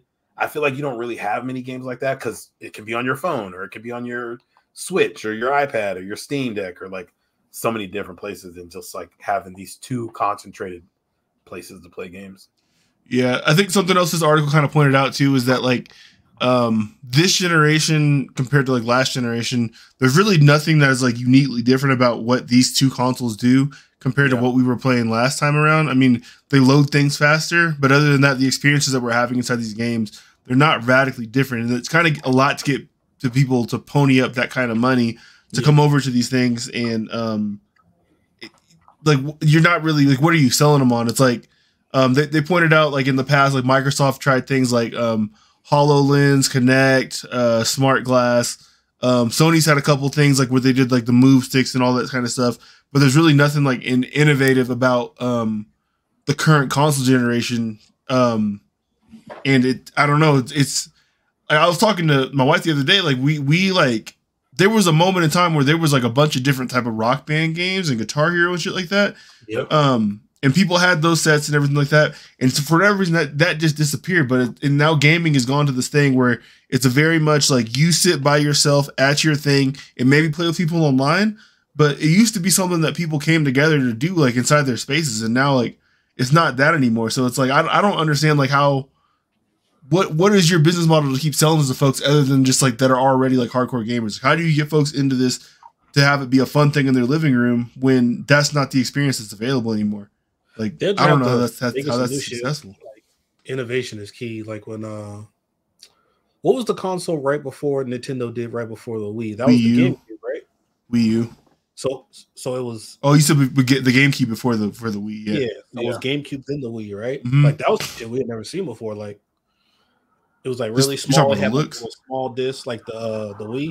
It didn't have like the nunchucks. Like, and then what was after the Wii? The Wii U. That was kind of innovative, but I feel like people weren't really fucking with the Wii U like that. I don't know a single person that had a Wii U. They said that they talk about it in here, but the Wii U was basically like a lean into what they were kind of doing with the DF and the 3DS, because like I think the Wii U screen was also 3D. So Nintendo was kind of banking on 3D gaming being like something that people cared about, but it ended up not being. So they pivoted back to something that like basically fills the gap between a handheld and a home console, but also does like their unique like Nintendo experiences.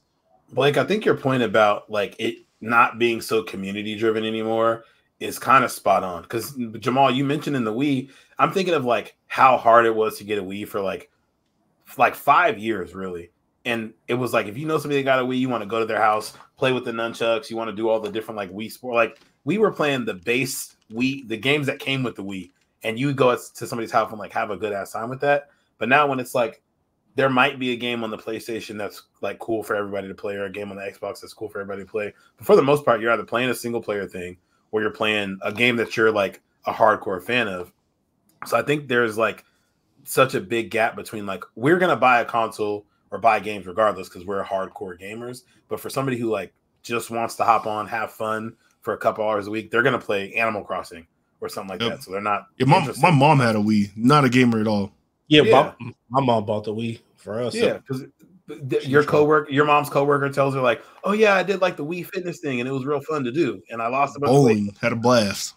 Yeah, bowling, tennis, all that stuff. Like that shit had like adults and old people intrigued to the point where you get that shit.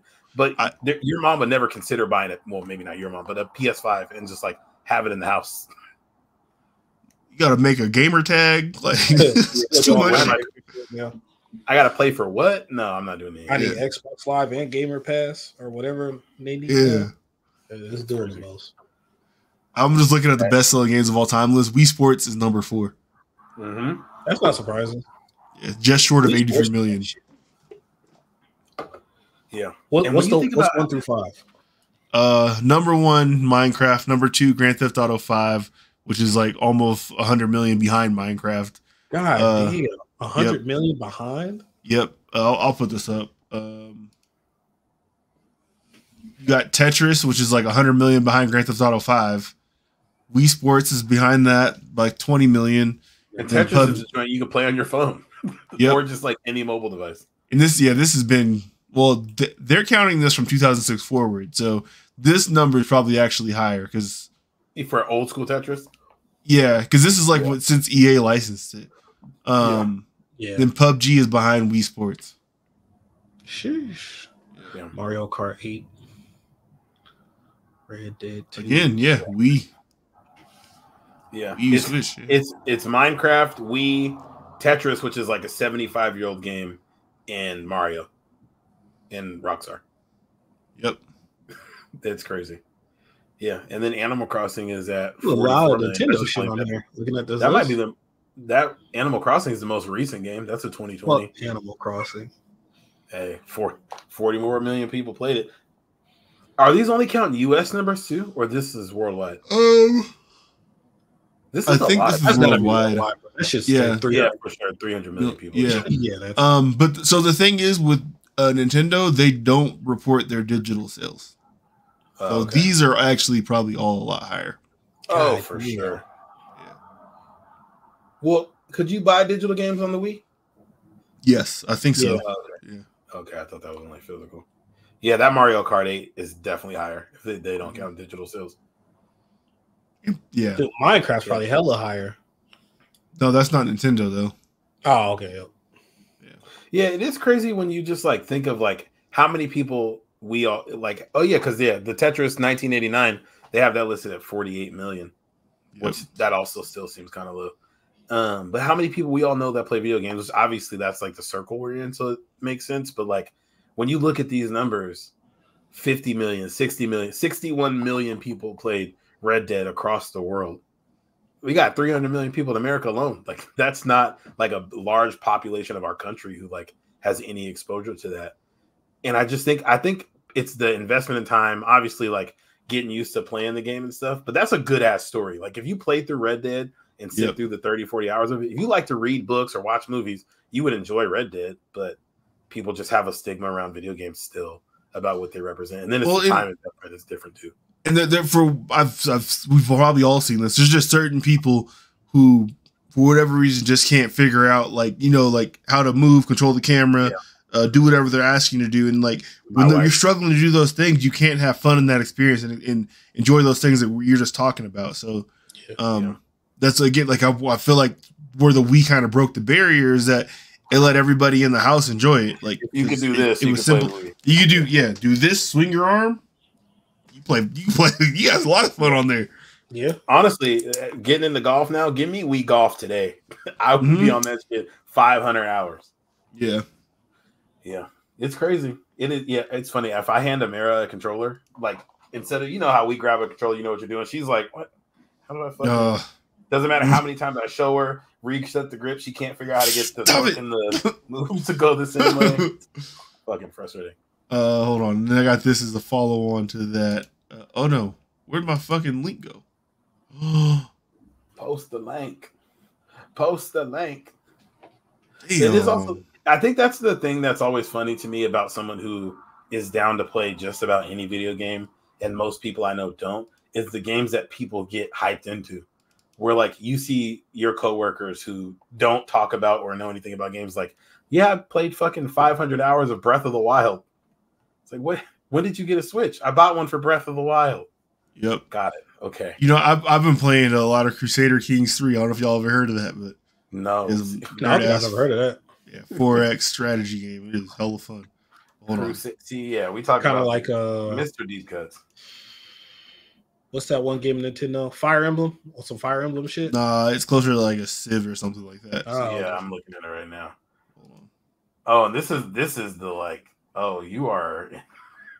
Yeah, you have like lineage and like you try to marry your kids off to different houses in order to build alliances and shit like that and gain power and take over. It's got like all of Europe, North Africa, and then the Middle East, and like it's medieval time. So you're trying to expand your kingdom, and I don't know what the finish category is, but it's damn, this is all in the game. Yeah, it's one of them things where I just like I sit there and one more turn. I'll look up. It's 11:30 p.m. I was about to say it's always so fascinating to me how you have time for all of this, because these games that you be playing is like, I know you don't have to be looking at the screen constantly like a fast-paced game, but it just seems like it's so time-consuming, and you be playing everything else. Well, it's passive. I can stop that and then go like do whatever. Like I don't. Yeah, it's not constant. Yeah. The black home unintentionally. Yeah. And the white-dominated public school are working together to disadvantage generations of black males. Most parents would never even realize this, Nick. You are consciously investing in your son's future incarceration. Why am I saying that? Yeah. Because if he's in the 5th grade, reading on a second, and you just bought him a video game, a HD TV, a tablet, and a phone, what's the chances he's going to be doing any more work to improve his reading skills? He's not. He's not. You just invested in his distraction. You just invested in his future mass incarceration. Yeah. You see that? Yeah. We have to look at how the black home. So wait, hold on. How do those two things correlate? Because white people do that too. She distracted. So basically, about white people. Yeah, when you buy them things, PlayStation's a part of the school to prison pipeline. Got it. I mean, he's not necessarily wrong, and if you think of what the kids are playing, like I'm playing Fortnite and GTA instead of doing homework. Versus at least, hey, I'm gonna keep it real. I feel like the games we were playing when we were kids kind of made you a little smarter. Oh, fuck out of here! Hey, I was playing State of Emergency and Grand Theft Auto San Andreas. Shut up. Okay, but those weren't the only games you were playing. What was I playing that made me smarter? Look, you knew how to run an NFL franchise. You knew how to operate the NFL cap. Man, that's just get all the good niggas on your team. That is useless information. It was teaching you math. That helps me do grids. I got $32 million of cap left, and I really want to sign Asante Samuel Sr. How do I finesse the cap and put his deal together? He was getting it going that way. Edit player. Okay, well, I didn't realize you were a cheater. You didn't have a moral compass as a young man. Maybe like certain like adventure games with like a lot of like with like puzzles, like some like Zelda and we were playing Zelda. No, we weren't. I was playing Halo. Yeah, no, I was playing Ocarina of Time. It was one of the first games I played fully through. I feel your point, but I don't think I was really on no games like that, honestly. Yeah, RuneScape taught me a little bit, but that's also the first place I got scammed. Getting scammed on RuneScape is hilarious. I was 14 learning interpersonal skills on Mass Effect because I was trying to fuck an alien. So you're like a teenager though. That don't count. You already. What do you mean? Yes, it does. You were in high school. You had Mr. Feeney. He's talking about 11, 12, 13-year-olds playing. Weren't you in the IB program? That doesn't matter. You fucking nerd. We got him. That's crazy. All right. Never mind. Niggas is stupid. Niggas can't think. Niggas can't read. Sound like Uncle Russell now. All right, this is Blake's last serious topic for today. The the future state of football. So my original thing when I had this on here, I did not have this Washington Post article, but it's basically saying the thing that I was reading. But that youth football numbers are like in like steep fucking decline. So obviously without that, like there is no NFL. Like if there's not kids getting into it, there's nobody playing at the next level, like in so on and so forth. So I don't know. I mean, obviously the NFL has definitely got to do something about this. I think they are. You've seen like their flag football initiatives, like getting girls involved in the sports and stuff like that. Yeah. Maybe that's where they think the pivot is down the line. But I just was curious what you guys think. Is like it's going to be interesting like 25 years from now, probably, if there is enough people to fill and keep giving us the product that we enjoy. Like is the next Patrick Mahomes out there working on his game right now? Like I don't know. Like maybe he's not. Maybe he's playing baseball. Yeah. Could be about money, because I know, like, when I hear about how much you need to get your kids started, because you got to rent out the equipment and the fees and all that stuff. That's just like over like $250 now. I remember when we were growing up, I think it was like $100, maybe. So that would make sense, but if unfortunately in this country, the poor side of it tends to look like us a lot of the time, and that's what is mostly playing football right now. And white people have pulled their kids out of it. I remember we used to get our stuff like paid for by the Boys and Girls Club. You made it under a certain amount, they would like pay they prepay for your equipment, and your parent pays like $40 a month or something for the season. Yeah. So they used to make it work. But I think the money point plays into like not just the equipment though, but I think a lot of the leagues are moving to like 7-on-7 and travel ball type stuff, like what Devontae be doing, where it's like you got to pay for your kid to be on the team, or they're on the team, but they got to like travel to places. So like you got to pay for plane tickets and stuff. So it's getting more AAU. So you got to have bread to like get into it. But then I think more people are doing that like 7-on-7, not really playing like youth football or like maybe even high school tackle football. I feel like most kids are into it by high school if you're going to move forward. But I think I could see the league. You just wait till you get to high school. Or it is free. You don't except start for playing the ASB shit. Yeah, which be like $20-$40. Yeah. For the year to do all this stuff. But I can see the league eventually having to move away from as much contact. Like you can obviously see they're trying to like have people get injured less, which you can't really do if you're playing a full contact sport. I can see them getting away from that.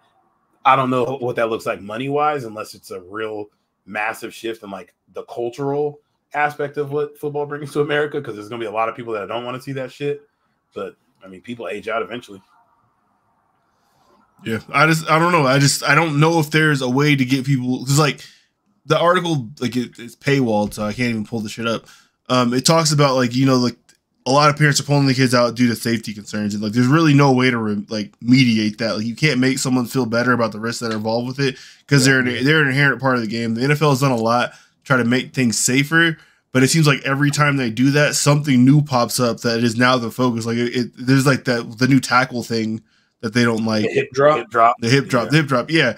But this is after like 15 years of like telling people ways that they couldn't tackle. Like now this is a new one. So it's like there's always going to be something, because folks got to figure out a way to get these like incredible athletes to the ground, and it's only going to get more and more dangerous. More athletic with time too. Yeah. If you watch a hip drop tackle, it doesn't look that much different than a lot of the tackles you've ever seen. But it is like you watch how much quicker they hit the ground, and it is like gives you less room to like. And you stop immediately on like that leg, that bad leg that you just planted on. Roll them up. Gross. Yeah, that should be gross. Yeah, I don't know. I mean, Blake, I know you have a daughter, so I guess the like, is she going to play football isn't really in the question for you. But if you have a son, do you plan to let them play football? Because I personally don't. I don't have like. I can't see myself standing in the way of my kid doing something that they actually want to do. So I'll put it that way. Would I be in love with the idea? Like I'd probably be on edge the whole entire time. Yeah. But like if my kid like had a passion for that thing, I can't see myself standing in the way of that. Even like I'd explain to them the risk, of course, and like I'd hope that they would be careful, but like there's only so much they can do, and like shit, like I like hyperextended my knee coming down the stairs, so it's like the same shit could happen to them. Like you get hurt playing any sport, honestly. Football's obviously a lot higher chance. Yeah, there's a lot. You got the TBI shit, like which was still like kind of trying to figure out, like because we all played high school football, and like they're saying like even that can lead to you having CTE later in life. So it's I guess that's where my point comes from. Like as a person who was fucking in a hospital with a concussion, you had a concussion, I'm thinking, like multiple, like had to miss an entire season with a concussion, and then was upset that I couldn't play, and then went and played again the following year, I don't think I could, like, with a good conscience, knowing what I had to go through with that situation, letting my kid play it. Yep. And I do think about the passion about it part, because I remember when I started playing football, my mom was like, you can't go. Like, she told me no, and I asked my grandpa, and he took me up to Al Davies to go play. And then once she seen that I liked it, she was like, okay, I'm going to let you play. And then I played for the next fucking, like, 15 years or whatever. But I don't think I'd be in a situation where I'd let my kid. I don't think they'd be that passionate about playing it personally, but I can't. I got to tell them no. I think I think my saving grace, like, I don't have a son, so I don't think I have to worry about them playing. My daughter's playing football, but I mean, flag could be a thing, but at the same time, it's like I have a passion and understanding of baseball as well. So it's like, if there is like the sport that we can connect through, like it can be that. I play golf now. I don't know it the same way I know football or baseball, but like that can also be a thing. So I'm not as beholden to that one idea, but like I said, at the same time, like if I had a kid that was interested in the sport, like I don't think I'm going to be the barrier for them. I'm just going to explain to them the risks that are involved with it and everything, and hope that they be like as safe as possible doing it. Tell them, like, don't lead with your head, obviously. Teach them how to do it the right way a little bit, at least. Yeah. Try to be smart about this, but enjoy it. Cause I mean, it taught me a bunch of lessons. It made you work with a bunch of people, maybe a bunch of friends. Like it's a great thing in thinking a young person's life, but has incredible fucking risk. Like, yeah, I was just about to say golf might be the move for my kids, just because like I be getting a little jealous when I see people out on the course with their like sons or daughters, because it seems like a good way to just like bond and spend time together, and you're playing a sport, whatever. You can play that shit very long into your life. But thinking about also the friendship and shit that football brings you, like we're all here because of football. Like golf, some of your friends and all that shit just because of football. Golf breeds weirdos. Like there's no ifs, ands, or ways about it. But any sport where it's you're not on a team, you're by yourself, it's solo driven like that. Like you breed a very weird type of competitive person that doesn't really mesh well with others. Like it's that's really like Tiger Woods. Like that you can't be that good in a sport like that and not be a weird motherfucker. Like that's just how that works. So let's go out here for 4 hours, but don't talk to me so I can focus. Yeah, I don't know. It's a tough thing to do in person. That's why it's good for adults when we already have friends and we've already done all the social building shits in our lives and don't need the sport for that at that point. Now we can we go out there with people we already know. Yeah, suck together. Oh man, yeah. Football will be a very interesting thing. I don't know if basketball is like popular enough in the U.S. to like really dominate the way football has done. Juju Watkins go 10 for 30. Stats. I want to be see chucking. Oh boy. I heard somebody say her teammates got a group chat without her in it. 100%. She has to know that. Dog, there was she went 2 for 32 and 1 assist. You said wasn't that the stat line? I don't know. I saw the 10 for 30 game, and they talked. Yeah, that was the one that they said she went crazy. There was a game. It was like 2 for 28. That's fucking nuts. I gotta find it. The rest of y'all are D1 athletes. Someone else on the team has to want to put this rock up.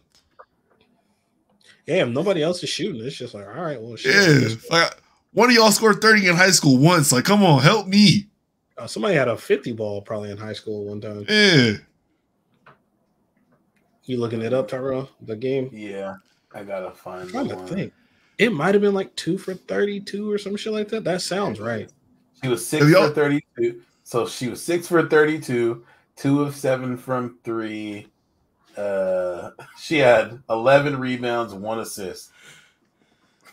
Good Lord. 6 for 32 shots with 1 assist. You shooting 18%. And mind you, all of her other teammates, it's not like they didn't take a ton of shots, but like one girl went 11 for 18, 18 for 19, I know she's 13 for 20, 9 for 20, 10 for 19, 11 for 25. Like her teammates are all shooting like good percentages. They're all scoring well. Or sorry, I go 11 for 18 and this chunker's out here. I'm tweaking. My bad. I was looking at her game log. Oh. That was crazy. So some of those other stat lines were her. I thought. Okay, cool. Oh, Lord. I was like, damn, they're going crazy. Wait. That's a lot of points. Yeah. That was 2 league women scoring points. That doesn't happen. The fuck was I about to say? Oof. I don't remember. Interesting. Oh, yeah. Her teammates are kind of nasty. I'm surprised that she's doing all this. Nasty in the wrong way. So y'all, every device nowadays basically has like a USB port on it for you to charge it because everything uses like a USB charging system. Do y'all we all plug those devices into your computers? Yeah, it depends on the device. No? Okay. Well, you you plug your phone into your computer. It's all Apple. That shit's safe. So somebody bought an adult like Joy Toy from the mall, and it had malware on it. Wait, what?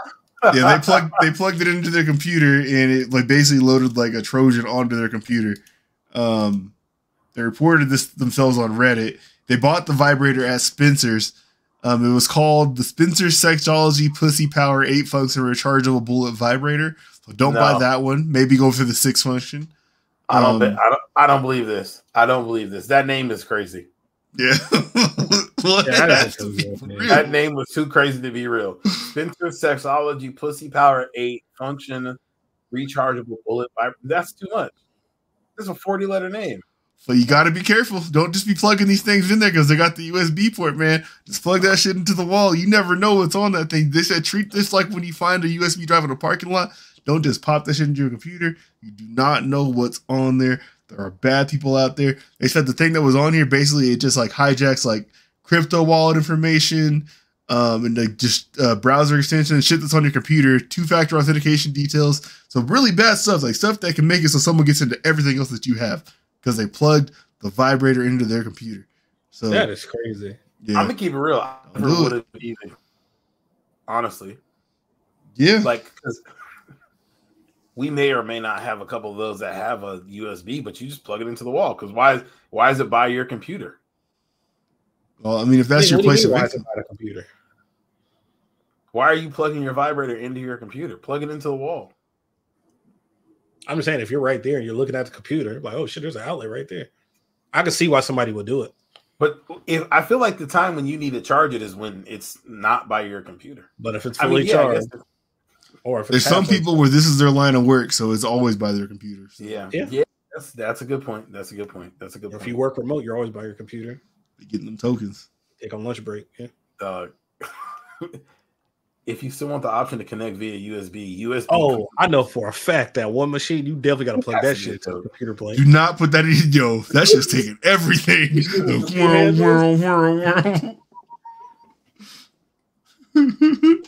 I know. Yeah, you probably got to use 2 USB slots for that.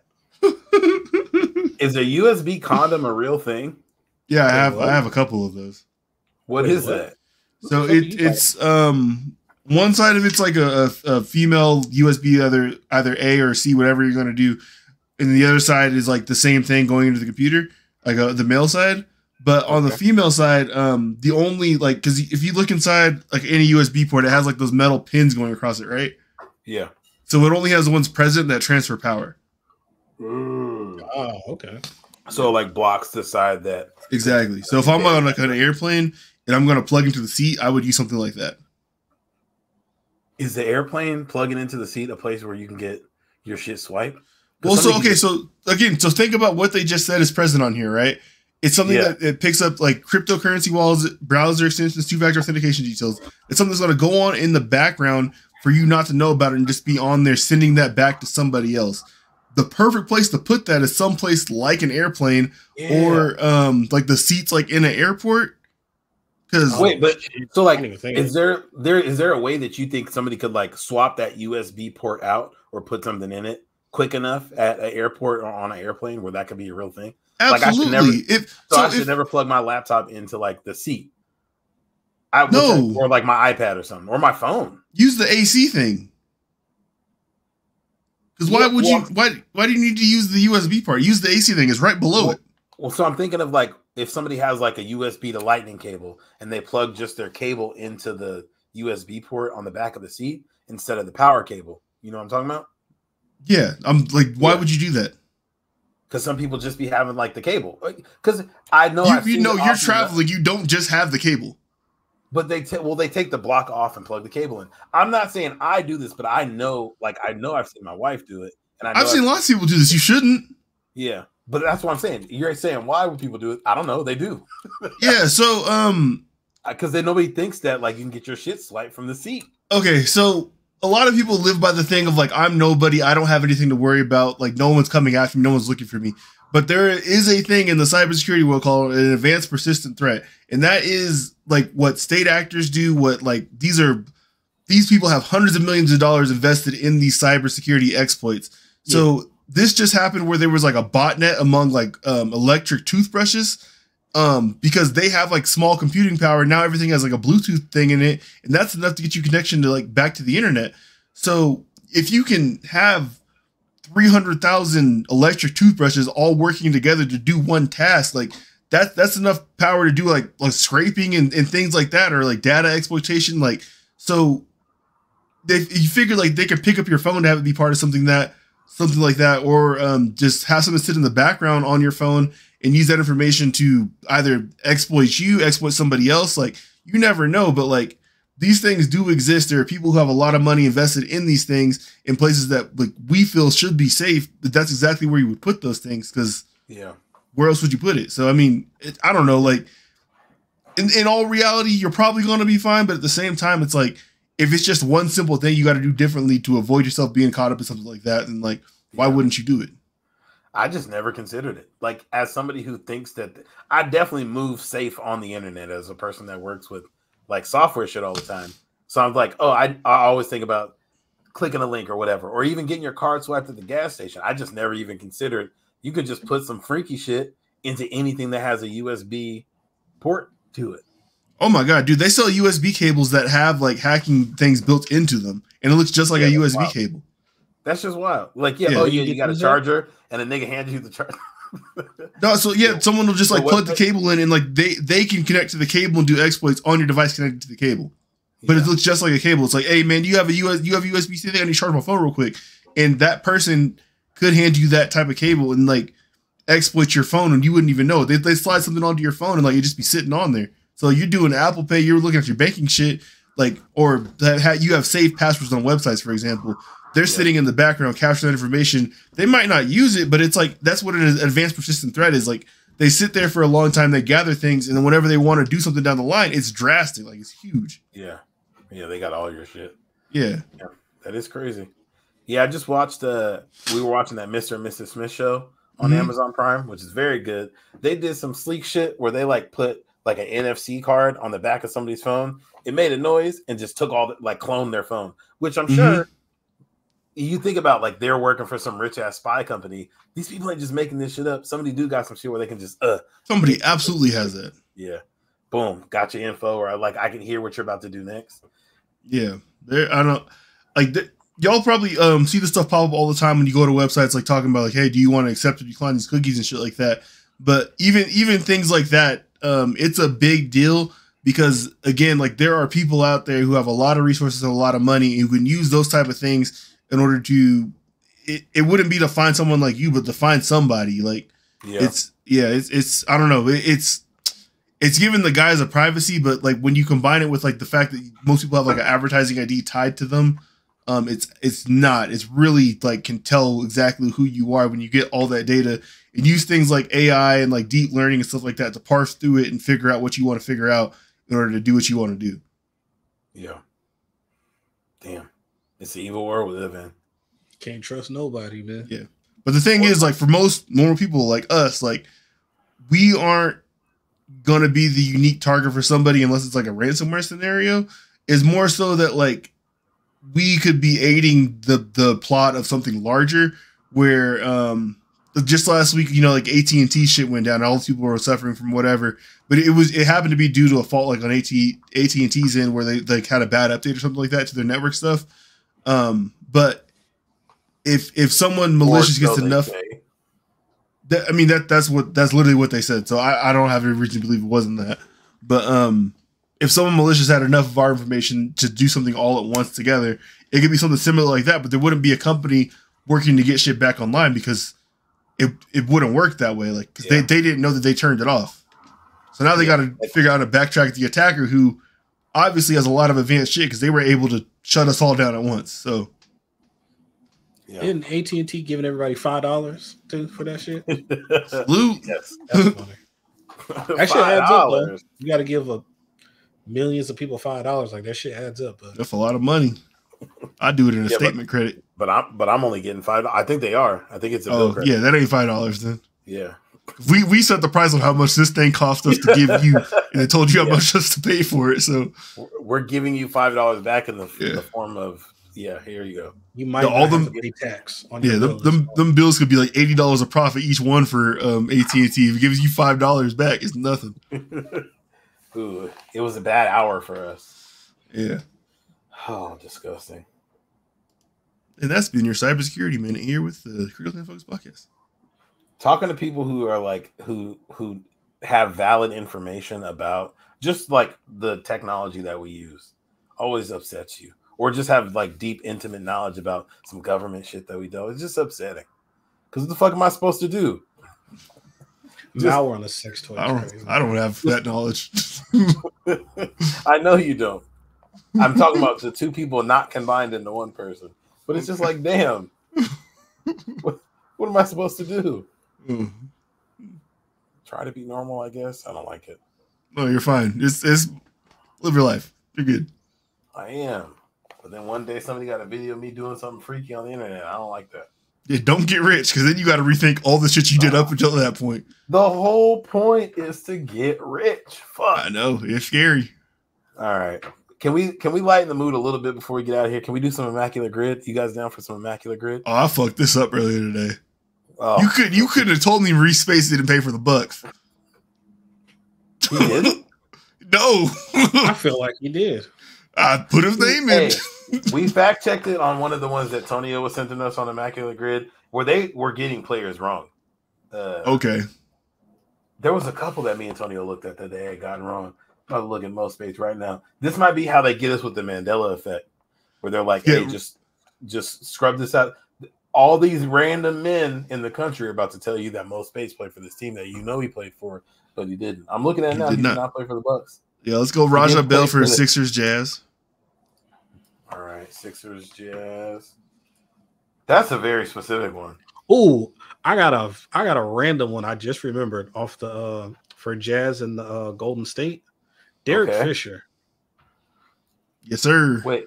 Oh, that is one. That weird gap. That weird gap. Right. He was everywhere. Hey, I don't believe this is 9%. This should be lower than 9%.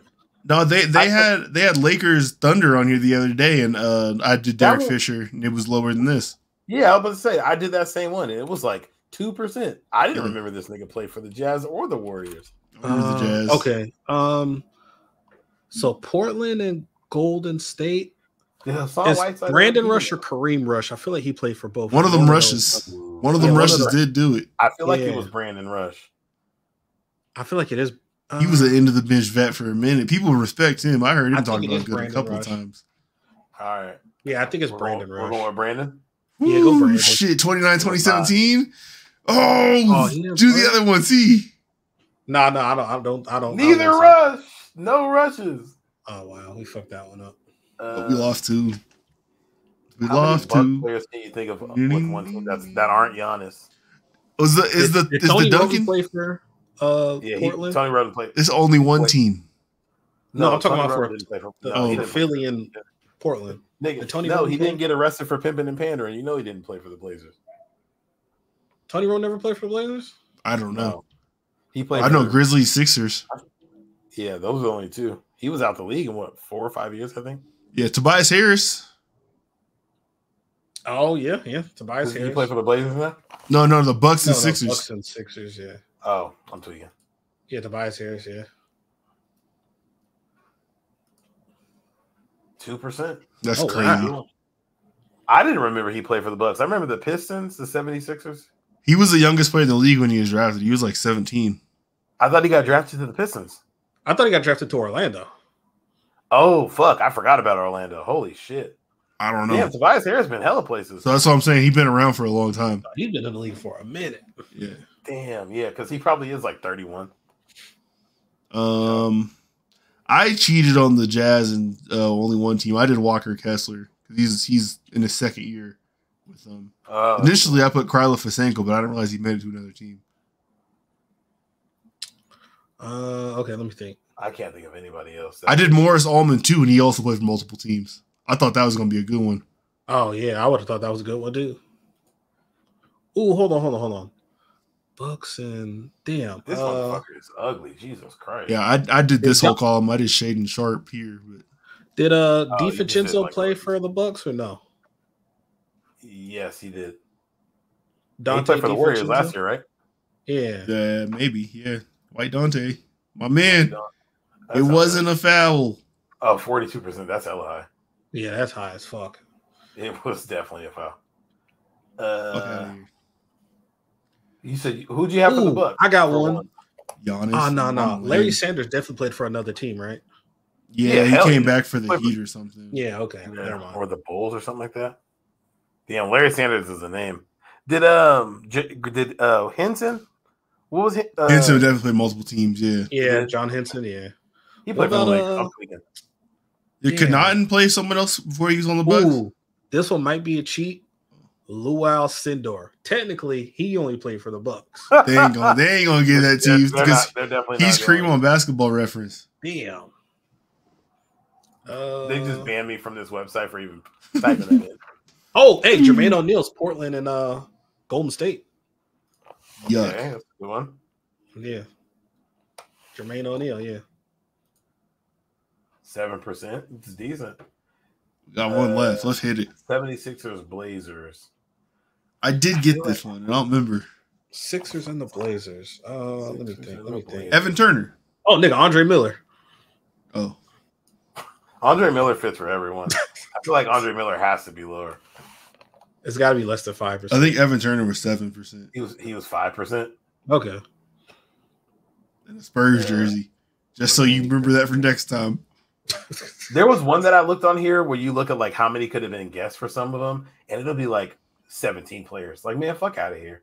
Yep. And then football. Darrell Jackson, Seahawks 49ers. Come on. Okay. I shouldn't have looked that way. I'm going to say that Ingram nigga. Wasn't it like Bobby Hella Ingram? Jacksons. Wasn't there like a Bobby Ingram? I don't know what the fuck that is. That's a receiver that played for the. How you spell Darrell Jackson's? It's ERL.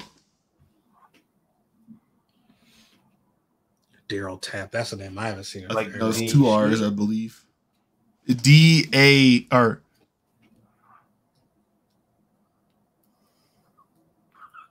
Oh, you special. There we go. No. What year is that? That's too late. 0.2%. I got him. We good. Because who the fuck remembers that he played for the 49ers? I thought he only played for the Seahawks. I don't know. Doug Baldwin was hella low too. I didn't think Steve Largent. I could not remember his name earlier. What was the Darrell Jackson quote? What did he say? He got a famous quote? Yeah. Or at least a Seattle famous one. He was like, pay me my money or something very aggressive. I don't know. I'm going to have to look. All right. You said Bobby Ingram, you said for 5,000 yards? No. Doug Baldwin. Oh, Doug Baldwin. He was fairly low. So for Steelers, 5,000, I'm thinking Antoine Randall L. Do you think he has 5,000 yards receiving on his career? He does, but he's also high on this. Yeah. He's high. Okay. Antonio Brown is the highest for this square. I did these already today. Okay. Antoine Randall L. Did Martavis Bryant hit 5,000 career yards? Fuck no. Okay. He was on. He could have got it in 3 years though. I had Lynn Swann, and he was fairly low because you got to think people don't think that far back. Yeah, that's hella old. Do people remember? I'm sure I'm tweaking. Do people remember Plaxico on the? He played for the 49ers, right? Plaxico, yeah. Not for the 49ers, but for the Steelers. You think he'd be pretty low? Did he have 5,000? He had to have. Is it just? It's not 5? Yeah, hell, it's 5,000 on your career. Yeah, he definitely got 5,000. And he's if this turns red, I'm crying. Yeah, Plaxico, yeah. Am I tripping by thinking he wasn't known? Hey, Santonio Holmes too. Santonio Holmes, you think that would be low? But he's like their most famous receiver, I feel like. Well, Hines Ward's the most famous for sure. Hines Ward or AB. AB was number one for the square. Yeah. And then that's got to be lower than Santonio Holmes, right? You think? Plaxico is definitely lower than Santonio. Lynn Swan was single digits. Plaxico played 12 years in the league. He asked to have 5,000 yards. Yeah, no, fuck yeah. 5%. Yeah, just hit Plaxico. There we go. 5%? Okay. Patriots, 5,000 yard receivers. I feel like there's a lot. Deion Branch was low, but he's also low for the Seahawks. Oh, yeah. Either one. Ooh, he's probably hella low for the Seahawks. Blake, you cheating. Sorry. What am I supposed to do? Pick ones that I didn't say? Yeah. DJ Hackett. Oh, wow. He might. He does not have 5,000 yards. Get the fuck out. I don't think he had 5,000. He was cold, though. He was cool. Doug Baldwin, I'm telling you, he's a good one for that. But, yeah, nah. Did Jermaine Kearse have 5,000 career yards? Deion Branch for the Seahawks. 5, or Steve Largent. He's a Hall of Famer, though. People don't go that far back, though. Yeah, Deion What Branch. about, was Jim Zorn a quarterback? I don't know. Yeah, I don't know. Fuck that nigga. 2% is low. We wouldn't have gotten lower than that. Yeah, good luck getting known for the Patriots now. It's low. Deion Branch is only 2%. Ooh, for the I feel like I fucked up on his name before we did this. Tim Brown? Brown, the receiver on the Troy Brown is the Patriots. Or was it Troy Vincent? Which one? I don't think he has 5,000 yards, dog. Yeah, I don't think so either. He was a flash in the pan for like the first 2 Super Bowls. Okay. Yeah. He was unique because he played 2 ways. Okay. Well, no, dominant. Chad Johnson, Ocho Cinco, did he play a game? Or he headbutted out in camp? No, he headbutted out. He played in the Super Bowl. Yeah, dude. Yeah, dude. Chad Johnson. Yeah. He played in the Super Bowl? What? Yeah. When the Patriots went to the Super Bowl, he was on that team and they lost. If this counts. Nigga, yeah, go do it. Oh, shit. If this counts. Oh, shit. I swear to God, he got kicked off the team at camp because it was on Hard Knocks. Off the team at camp on Miami on the Dolphins. Oh, that was on Hard Knocks. Yeah, that was on the Dolphins. I thought he said he got to New England. He saw one day of Bill Belichick's practice and he retired. Nah, that was another receiver. That was Reggie Wayne, I think. Fuck. I hella thought that was Chad Johnson. Wow. Nah, Chad Johnson played. Damn. They lost the Super Bowl the year he got there. I will say Randy Moss is low for this one, but if you could think of somebody else, go crazy. Okay. Randy Moss Bolden never played for the Patriots. Randy Moss is low for that one because he was on the 49ers for a flash in the pan. He was ass. Yeah. Brandon Lloyd also works for I think this one and the Broncos. Works for this one, doesn't he? Yeah, Brandon Lloyd works for 2 of these Broncos and Seahawks too. Oh yeah, Brandon Lloyd's a good one up there. Brandon Lloyd has the nastiest fucking hands. It wasn't a catch. Oh, yeah, he would have been for both of these. Yeah. Brandon Lloyd played with the Seahawks? Yeah. I thought so. I know he's on the Patriots. Fuck it, do Randy Moss for Patriots and the Niners. I can't think of nothing else right off the top of my head. You think he's lower than Kendrick Bourne? Because he's pretty recent, right? Or is he lower than Brandon Lloyd? Ooh, shit. Kendrick Bourne. He's on the Raiders now, right? Kendrick Bourne? No, he's on the Patriots still. Okay. But they think they're not going to bring him back, basically. He started with the 49ers and then with do Kendrick Bourne. Yeah. Yeah, that's got to be lower than Randy Moss, right? I don't think so. I'm fine with Kendrick Bourne. 6%. Yeah, that's pretty low. We'll see. Portland in the building. I didn't get the Niners, Steelers, or I don't think Broncos. No, I did get Broncos, Steelers, but this is off of some bullshit. Okay. Patriots and Broncos. Wasn't Shelby Harris the defensive tackle that got traded with Russell Wilson or for Russell Wilson? You think he'd be pretty low? Yeah, for sure. I don't even know who that is. Yeah, people aren't guessing. I had Drew Lock here.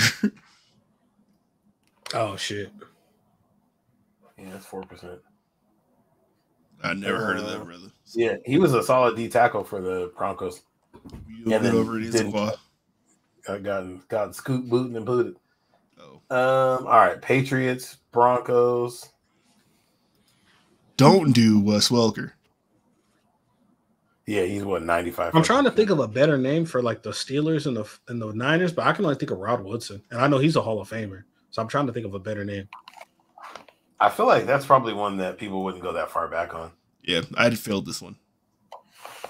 2003 was when he was done playing. That's 12%. Oh, okay. That's the highest one we gotten so far. Hey, we kind of cooking on this one. 12%. Tommy Maddox.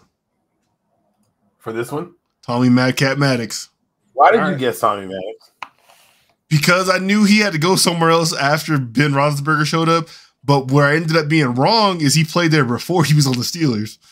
Oh, wow. 10%. That's crazy.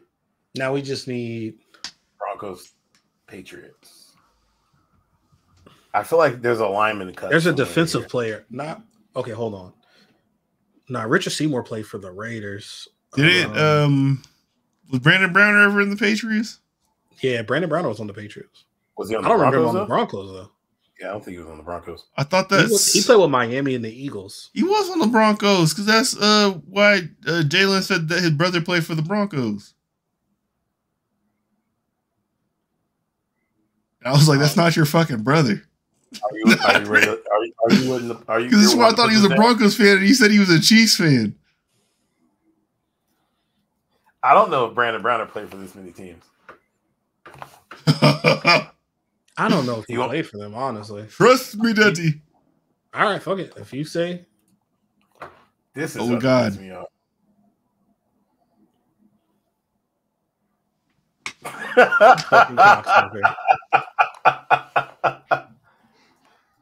Brandon Browner did. I feel like he didn't play for that many teams. Blake didn't tell he us just played for Seattle, Miami, the Eagles, and the Patriots. He hella told me. He didn't. He played for the Broncos. Brandon Browner played for the Broncos? He played for the Broncos in 2005. Then was out of the league from 2006 to 2010. Played for the Seahawks from 2011 to 2013. So we got robbed. He played for the Patriots and he played for the Saints. No, because we got robbed. Oh, let's go. Oh no, we did Broncos Patriots. Oh yeah, Broncos for the 2005. We did get robbed. We got robbed. Yeah. Okay. You were still wrong because you didn't remember that he played for the Broncos in 2005. You didn't know that. I thought it was later. You are correct. Yeah, that's crazy. I don't remember him being on the. Oh yeah, they well, because he went to the CFL between, so that's Yeah, he went to the CFL for 4 years afterwards. Now he's in Lompoc State Prison. Hey man, wait, where can I go to complain? Because this is what I was talking about, where they were like getting over on you when you were right. Don't know. I gotta click. There's 87 players that played. I'm about to scroll through and watch this nigga be on here. All players. He's officially charged with attempted murder and 3 other felonies. 8 years in prison. Oh, he's eligible for parole. He was in San Quentin. He was kicking doors, wasn't he? Yeah, he stole a Rolex too. He was out here thugging. Golly. He was pretty good, man. He's big as hell. Yeah, they definitely don't have him listed on players who played for both on like where you can click on the teams. So what it says here on Wikipedia, it says he was signed as an undrafted free agent by the Broncos in 2005. However, he fractured his left forearm August 20th against San Francisco, was placed on injury reserve August 25th, 2005, missed the entire 2005 season. But I feel like if you are on IR for that team and they hold you on the roster, you should still count. Because if they won a bowl, you'd get a ring. So I don't know why they wouldn't count him as playing there. No, players must have played in a regular season game or playoff game. The fine print will get you. Yeah, gets you every time. Damn, well, we were that close. All right. The grid was perfect. That was beautiful. We should have gotten it. Beautiful work. It also said Brandon Lloyd worked for that one, so we could have chose it. Hip Hop Grid? No, we got to go. Hip Hop Grid is crazy. I tried one of those, and I was like, never again. Tell the future albums. I chose what pissed me off was I did Dirty Sprite 2 as a future album that had 3 words in the title. They were like, no, it's DS2, bitch. Oh, we can do this real quick, right? Y'all want to fall asleep? No, we can do one of these real quick. Okay. I think, well, all right, Hove Grammy Nominated Project. It's kind of harder to go lower on these because there's not as many options. Yeah, for sure. Nominated. Was 444 nominated for a Grammy? People got to think that shit was too ass. That, Blueprint, probably Black Album. I think those are probably your 3 safest I know bets. Blueprint 3 won a Grammy, didn't it? Or was it nominated because it had a... I think a Fog would. I don't know what album. Yeah, Empire State of Mind was on there. Or Yeah. Empire State. Okay, so Nas. So I feel like these are albums. These are songs. Or damn, they don't tell you. I was gonna say that the nigger album. I think it's Untitled is the official, but you know, if you type in NI99ER, I swear to God, Untitled Unmastered, that doesn't count. But that means they gotta have the other one on here. Blake does not want to type this. Lord have mercy. Okay, so it's just one. Okay, so we'll do just do Illmatic for the one. Any of these work. Nasir, Nasty Nas, or Nostradamus. Hold on, I need to know now. Illmatic's gonna be the most popular. Oh yeah. But so we hold on. Nostradamus Thing off the screen. Oh yeah, Magic. Untitled Nas album. Do Nostradamus. I feel like that's got to be lower than Nostradamus. Yeah. You don't. Yeah, we got a gold. I don't know what the fuck that means. Okay. Release 01 from 2010. Streets Disciples. Probably low. Yeah. Or the Lost Tapes. See, type in Lost Tapes. Problem is when you do this, this has to be it, but it doesn't tell you the artist when you're picking it. Okay, nah, fuck it then. See? Yeah. See, yeah.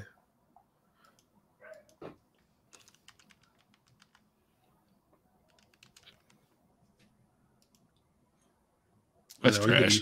We burnt one on some bullshit. Yeah, that was his album. Grammy nominated. What's the third DMX album? No. Because it's what? It's Dark and Hell is Hot. Flesh of my Blood flesh, of my blood, flesh of my flesh.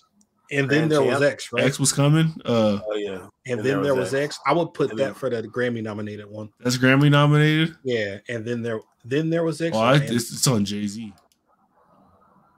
This might be glitched. I clearly picked the DMX. Yeah, okay. Definitely hit the bottom one. So I'm gonna type it. It highlights the top one, even when hit X. When you hover over the top one, it like highlights the top. So maybe try the middle. This is definitely. Like right now, it looks like it's highlighted.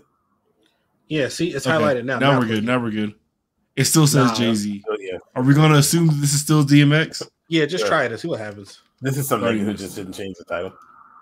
All right, we're good. That was right. Okay, yeah. Because that album had like all them big ass singles on it. Yep. One word DMX album. It's just X, right? Hold on. Grand Champ. Beasts. No, The Great Depression. No. What are them late ones with Swiss Beast called? You know they had a name. I feel like X would be the only answer, but unless it means a song. But that's too many options. 444, one word. It's 3 numbers. You think that's one word? Yeah, fuck it. I would say that. Oh, shut the fuck up. It is one word. No, 444, 444. You gotta say it all on the three of those. Yeah, run that shit together. All right. Well, here we go. This is why this shit's fucked up. I clicked the top right corner. It says DMX released from 2001 to 2010. It's telling you the axis. The best of both worlds is fucking crazy. Yeah, the best of both worlds is fucking insane. Yeah, you need fucking help.